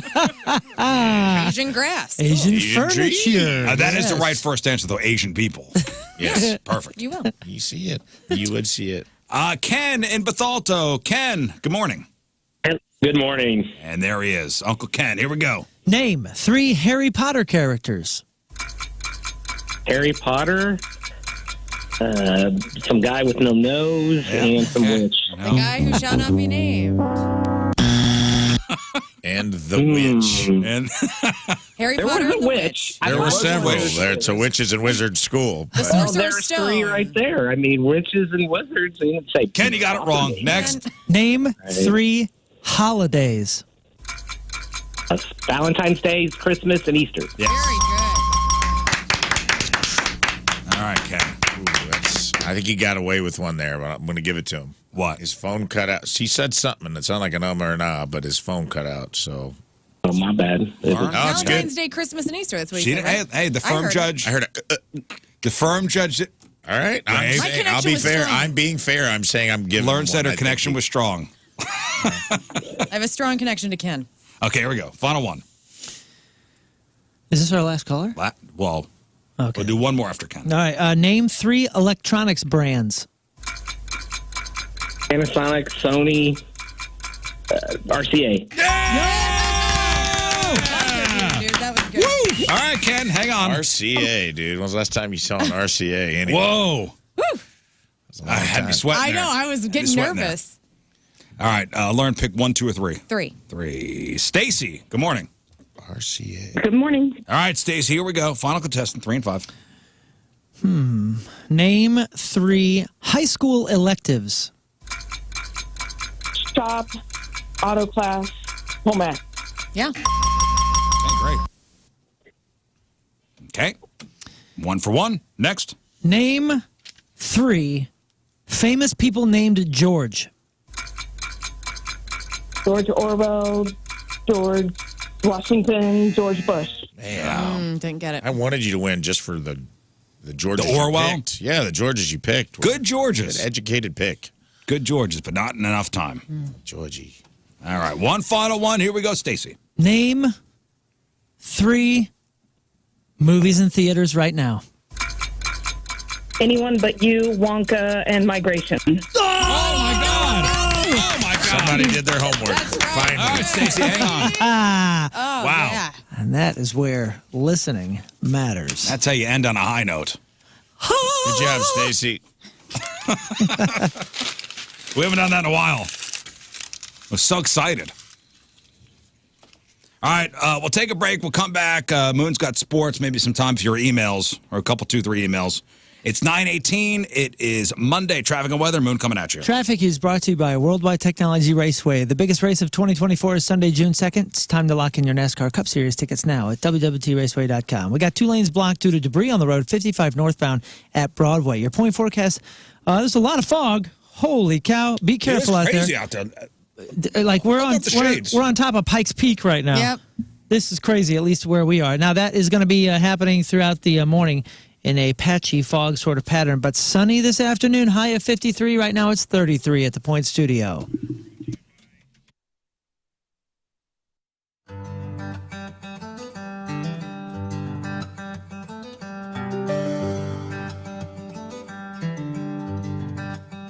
Hey, so welcome back to the farm. In the last video, you saw me on the tractor with the brush hog in the field, trying to get everything all good. Kind of a pain. So I called in reinforcements. My friends from McCoy Construction and Forestry, they're here, and they brought toys. Hi, guys. Hey, what's going on, Riz? Chad and Steve and Mike. Okay, so we got Jewelry, ninjabling.com, the exclusive jeweler of the Riz Show. Our personal jeweler for 1,000 reasons, but it all starts with their customer service and the expertise. This is a family-owned and operated sort of place, and you are not going to get the same experience that you would at a mall jeweler or a street-level jeweler or something when you go into Moritz Royce. A 15th floor private showroom. You walk in, and you're working with people that are experts, absolute experts in their field that are not working on commission. Everything I just said right there is going to show you the difference between this experience than the other jewelry stores, if you want to call It's them almost that. shocking if you've been to another place. Just the way they treat you. They treat you like a human being, not like, oh, this is a dollar sign or this is somebody we could hang upside down just to shake every cent out of them because you're working on a commission. Yeah, they kind of treat you like, I hate to say it, like as cliche as it sounds, they kind of treat you like family. Like they want to make sure that you are going home with a piece that you have confidence in that you're going to love for a lifetime. You know what I mean? Well, yeah, generations of families go up to Moritz Royce Jewelry. They've been around for 40 years. Yeah. So you have, fathers who have gotten their engagement rings from Moritz Royce Jewelry and then bringing in, their kids when they're ready to get their engagement ring. Yeah. I mean, that's how it is. Diamonds, gemstones, fine jewelry, the Simon G collection, pearls, watches, they have it all. You got to check out Moritz Royce. Moritz Royce Jewelry, ninjabling.com, the exclusive jeweler of the Riz Show where you get the jewels, not the shaft.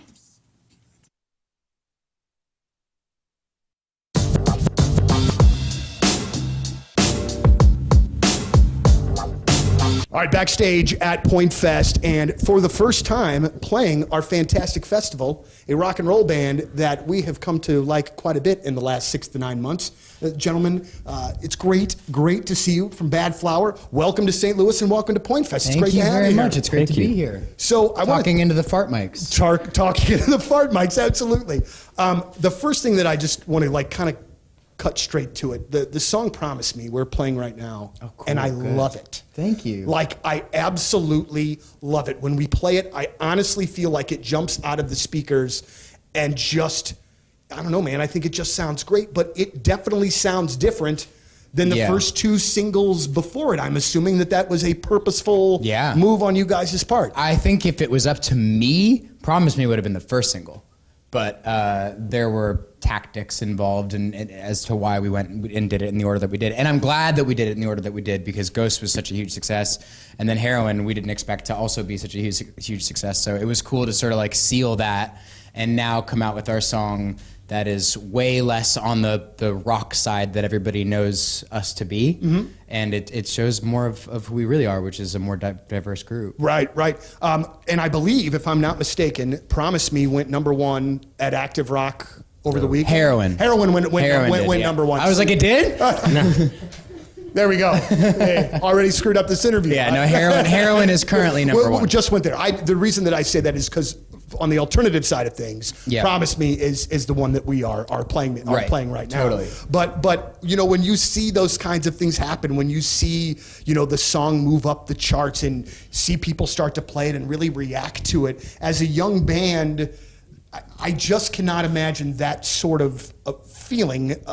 It has to be just a really rewarding thing because I'm sure it's something they've been working on for quite some time. Obviously have a lot invested in it. When you start seeing the comeback, more people at the gigs, how does that trigger in your mind? It is rewarding, but it also it becomes normalized really fast. And that's the thing that we didn't expect to happen that a lot of people don't realize happens is we never really have that moment where we're like, oh my goodness, we've made it. Look at all these things that we have. It's just sort of like you keep hitting these small tiers and small tiers and small tiers, and eventually you reach a certain point. And if you do sort of look over that cliff at all your past and everything that you sort of went through to get to that point, it's pretty impressive and it's pretty fun to look at it. But we don't spend a lot of time doing that. We just keep moving forward. Right. Well, and I think that most bands will kind of say this similarly. Yeah, because we'll never feel like we've made it to any degree. Like there's no level of success that feels like the end or the pinnacle point. We always thought there was, like in the very beginning it was we just want to get on tour. We just want to be the support band on the tour. And then we had that. Oh, we just want to sign with a record label. Then we got that. We just want to, have our own fans who sing the lyrics back to our songs. We have it. Like we kept achieving these things that we wanted and they never felt like it was the end, which is a good thing. Right. Well, I was talking to the guys in Seether about this just a few minutes ago.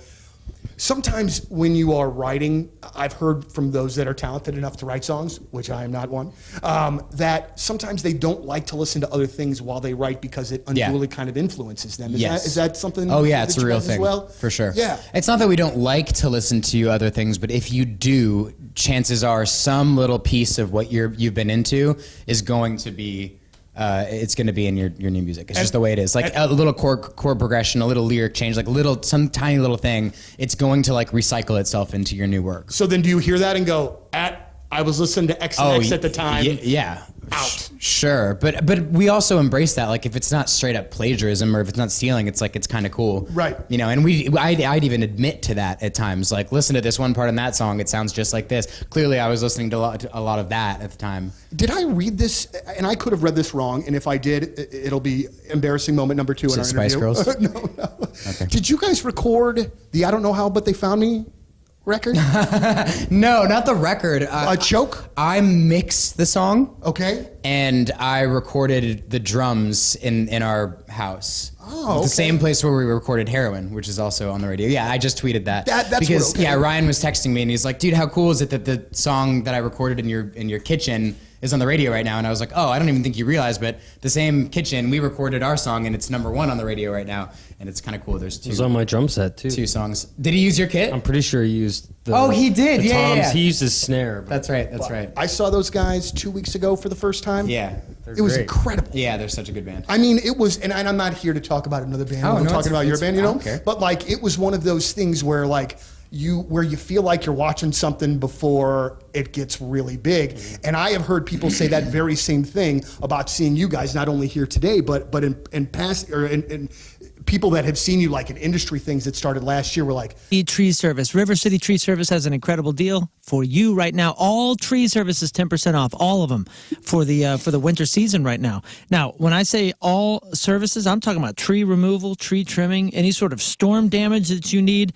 If you have anything that came down in that the last storm, get rid of it and do it safely with River City Tree Service. ISA certified. These guys are incredible. Absolutely incredible. And they'll even give you a free quote. You can get a free quote. Just check out the website, rivercitytreeservice.com. And I've said it before, this is a great number and a great website to have in your emergency contacts. Maybe you keep it in a book. Maybe you keep it on a little magnet or something by your fridge, just in case. Maybe that next storm hits and brings down some tree limbs or branches. Call River City Tree Service. Maybe you know that there's a whole bunch of stuff overhanging over your roof right now, and you don't want those to come down in the next storm. So get them trimmed, and get them trimmed at a special rate right now at River City Tree Service. Write down the name, keep it by your fridge. 314-270-8071. It's rivercitytreeservice.com.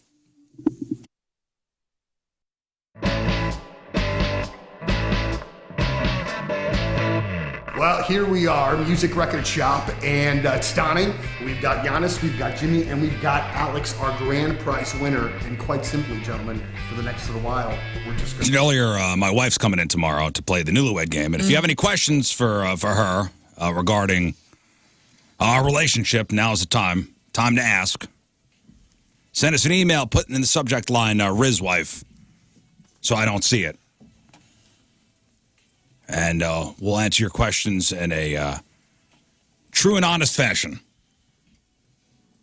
Riz Show at 1057thepoint.com. I got to make a new email address so I can send a question in. You won't know it's me asking it. This email from Fern. Fern Loves well. Fern does radio. Fern Lefkowitz. Yeah. Yeah, we'll see how this goes tomorrow. Should be fine. Hey, if I said the name Adam Johnson in regards to sports, do you remember who that is? Ah, yes. Adam Johnson. The great Adam Johnson. Yeah, he was the #1.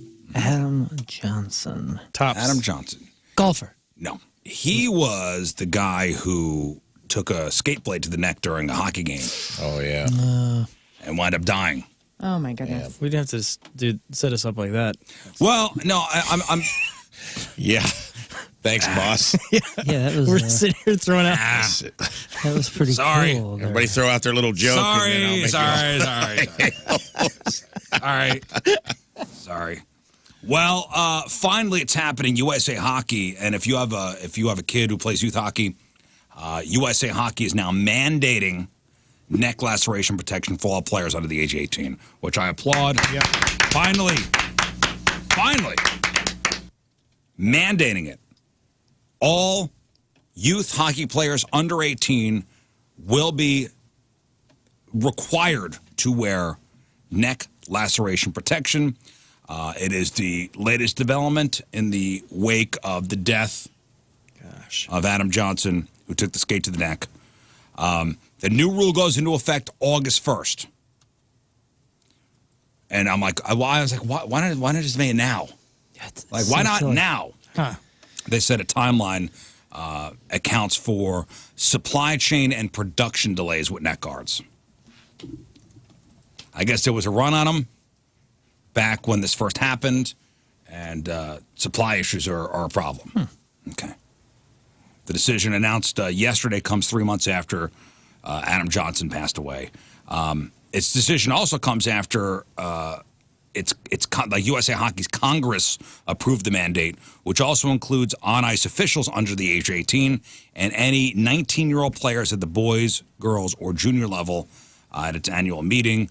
I think this is a long overdue thing, and I've always had my kid wear a neck guard, regardless of him. I don't want to wear it. It's uncomfortable. I don't care. You know, it's also uncomfortable watching my son bleed out on the ice. Right. Yeah. So the good news is then probably in 5-6 years in the NHL, basically be everyone coming in will be wearing neck guards. Yeah. I guess it's a good way of that's a good way of looking at it. I couldn't, and I'm not one to tell other parents what to do, but after that Adam Johnson thing, I couldn't imagine other parents not having their kids wear it. Yeah. For sure. I know on my son's team, a lot of parents are like, "You're wearing a neck guard now," and they get used to it. There's different. There's ones that are built into the undershirts that are made out of Kevlar. I know T.J. Oshie, former Blue, now He owns a Washington company Capitol. that does it. He owns a company that makes that's cool. shirts, like the undershirt for under your jersey and under your pads, that has a Kevlar neck guard. Smart. Wow. Now there's also they're also talking about cut resistant socks. Yeah, there was a 16-year-old kid died 2 years ago from a skate cut to the neck during a high school game. USA Hockey has long recommended cut resistant socks, sleeves, and undergarments. It's crazy that this would happen once, ever, and not be mandatory across the board. Yeah. Especially if it happened to a kid a couple years ago. Come on, Considering we have the technology to do this where it's not that painful to wear. And dude, I forgot what year it was or which team, but that goalie one, remember when he like boop and grabbed it and barely saved his own life there? He just got lucky and grabbed the right spot. That guy's wearing a mask. My son took a check. It was last year. Took a check into the wall, and the kid who checked him, his skates went up, and he got cut between his glove and his elbow pad. So like right here, like on his wrist, and I'm like, Damn. man, Could have been anywhere. close. It's a close call. Yeah. So again, for youth hockey players, August 1st, neck guards are going to be mandatory. And that's according to USA Hockey. All right, let's do some sports.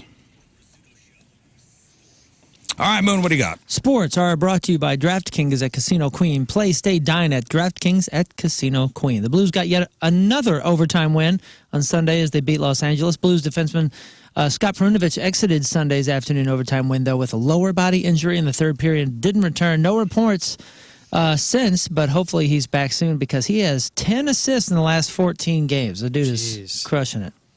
How about it was a Shen 2 games in a row with the overtime winner. Yeah, and I read a couple articles about they're winning in these like spectacular fashion, but that's not always a good thing. Like, you know, we've got some good wins here, but it's not sustainable. Yeah, but you remember though, these run of games were all against West Coast teams that they needed to win. So I think the Blues are now in a wild card spot. Yeah, they're in playoff position, which is unbelievable. Tomorrow is Riz Show night at the Blues game. Last year, win or loss? They lost. I think aren't we 2 and last year? I think that was or 2 out of 3. Yeah, I think that was the first time we've had a loss on a Riz Show night. All right, well, So tomorrow. this year, yeah, we got it. Yeah, tomorrow we got it, guys. Things are looking up. The team plays extra hard. That's right. Yeah, they go all out They for care. us. When they know we're there, They care and so they much. play extra hard. That's one thing. Like the in-game hosts, they're serious about playing for them. Speaking of going extra, it is official. The Kansas City Chiefs and the San Francisco 49ers are headed to the Super Bowl. The Chiefs beat the Ravens 17-10 to become the AFC champions.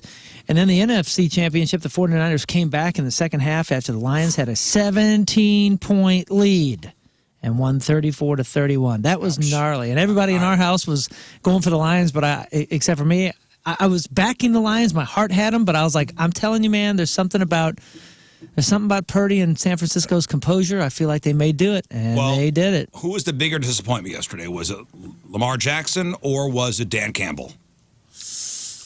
I don't know, man. Campbell, because he had a Lamar. lead.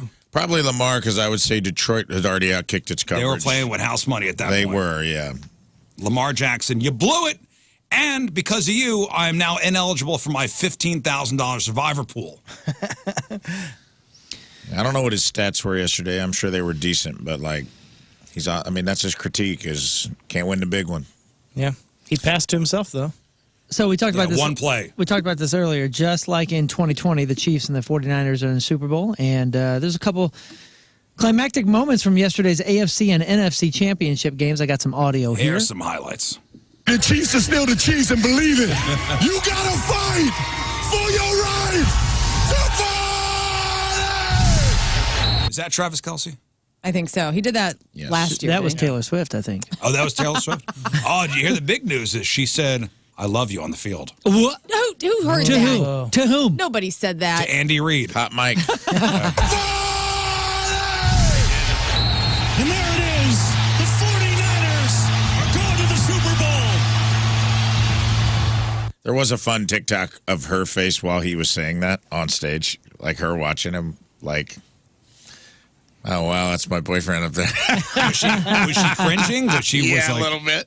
Like she was happy, but she could also tell, like, okay, Well, that dude. he didn't go to Harvard. That dude had 7 receptions in the first half of the game, and that broke Jerry Rice's longstanding record for the most career playoff receptions. Kelsey's catch late in the second quarter gave him 152 playoff receptions. That's one more than Rice. That is crazy. And not only did Kelsey break Rice's record, he did it in just the 21st career playoff game, and all for the same team. Rice caught his passes in 29 games for 3 different franchises: San Francisco, Oakland, and who else did Jerry Rice play for? I forgot he was a Seahawk. oh, yeah. So I was listening to a podcast on my way in this morning. They were comparing. So Mahomes has been in the league for 6 years. They were comparing Mahomes' first 6 years and Tom Brady's first 6 years. Right. Damn near identical. Oh, really? Wow. Tom Brady had 3 Super Bowls. We'll see if Mahomes can have his third. Hope he I mean, does. damn near identical. Crazy. Along with setting the playoff record in the first half for Sunday's game, Kelsey also caught his 19th career playoff touchdown. That number is second on the all-time list, leaving him just 3 behind Jerry Rice's 22. Jim Harbaugh brought a national title to Michigan before he left, and now we know he's going to be the Los Angeles Chargers head coach. And they asked him right after the game, they were, because he was there obviously cheering on his brother, who is John Harbaugh, who is the coach for the Baltimore Ravens. And they asked him, hey, man, why are you coming back to do the NFL after just winning, why are you leaving Michigan? And he said, quote, it was tough. I was torn. I love Michigan, but I love the NFL too. And there's no Lombardi trophy in college football. Ah, that's a good answer. Yeah, that quote says a lot, and I think that's a perfect answer. What was his record as an NFL coach? It's like 50-50 almost, right? Let me look it up. Yeah, Jim Harbaugh's record.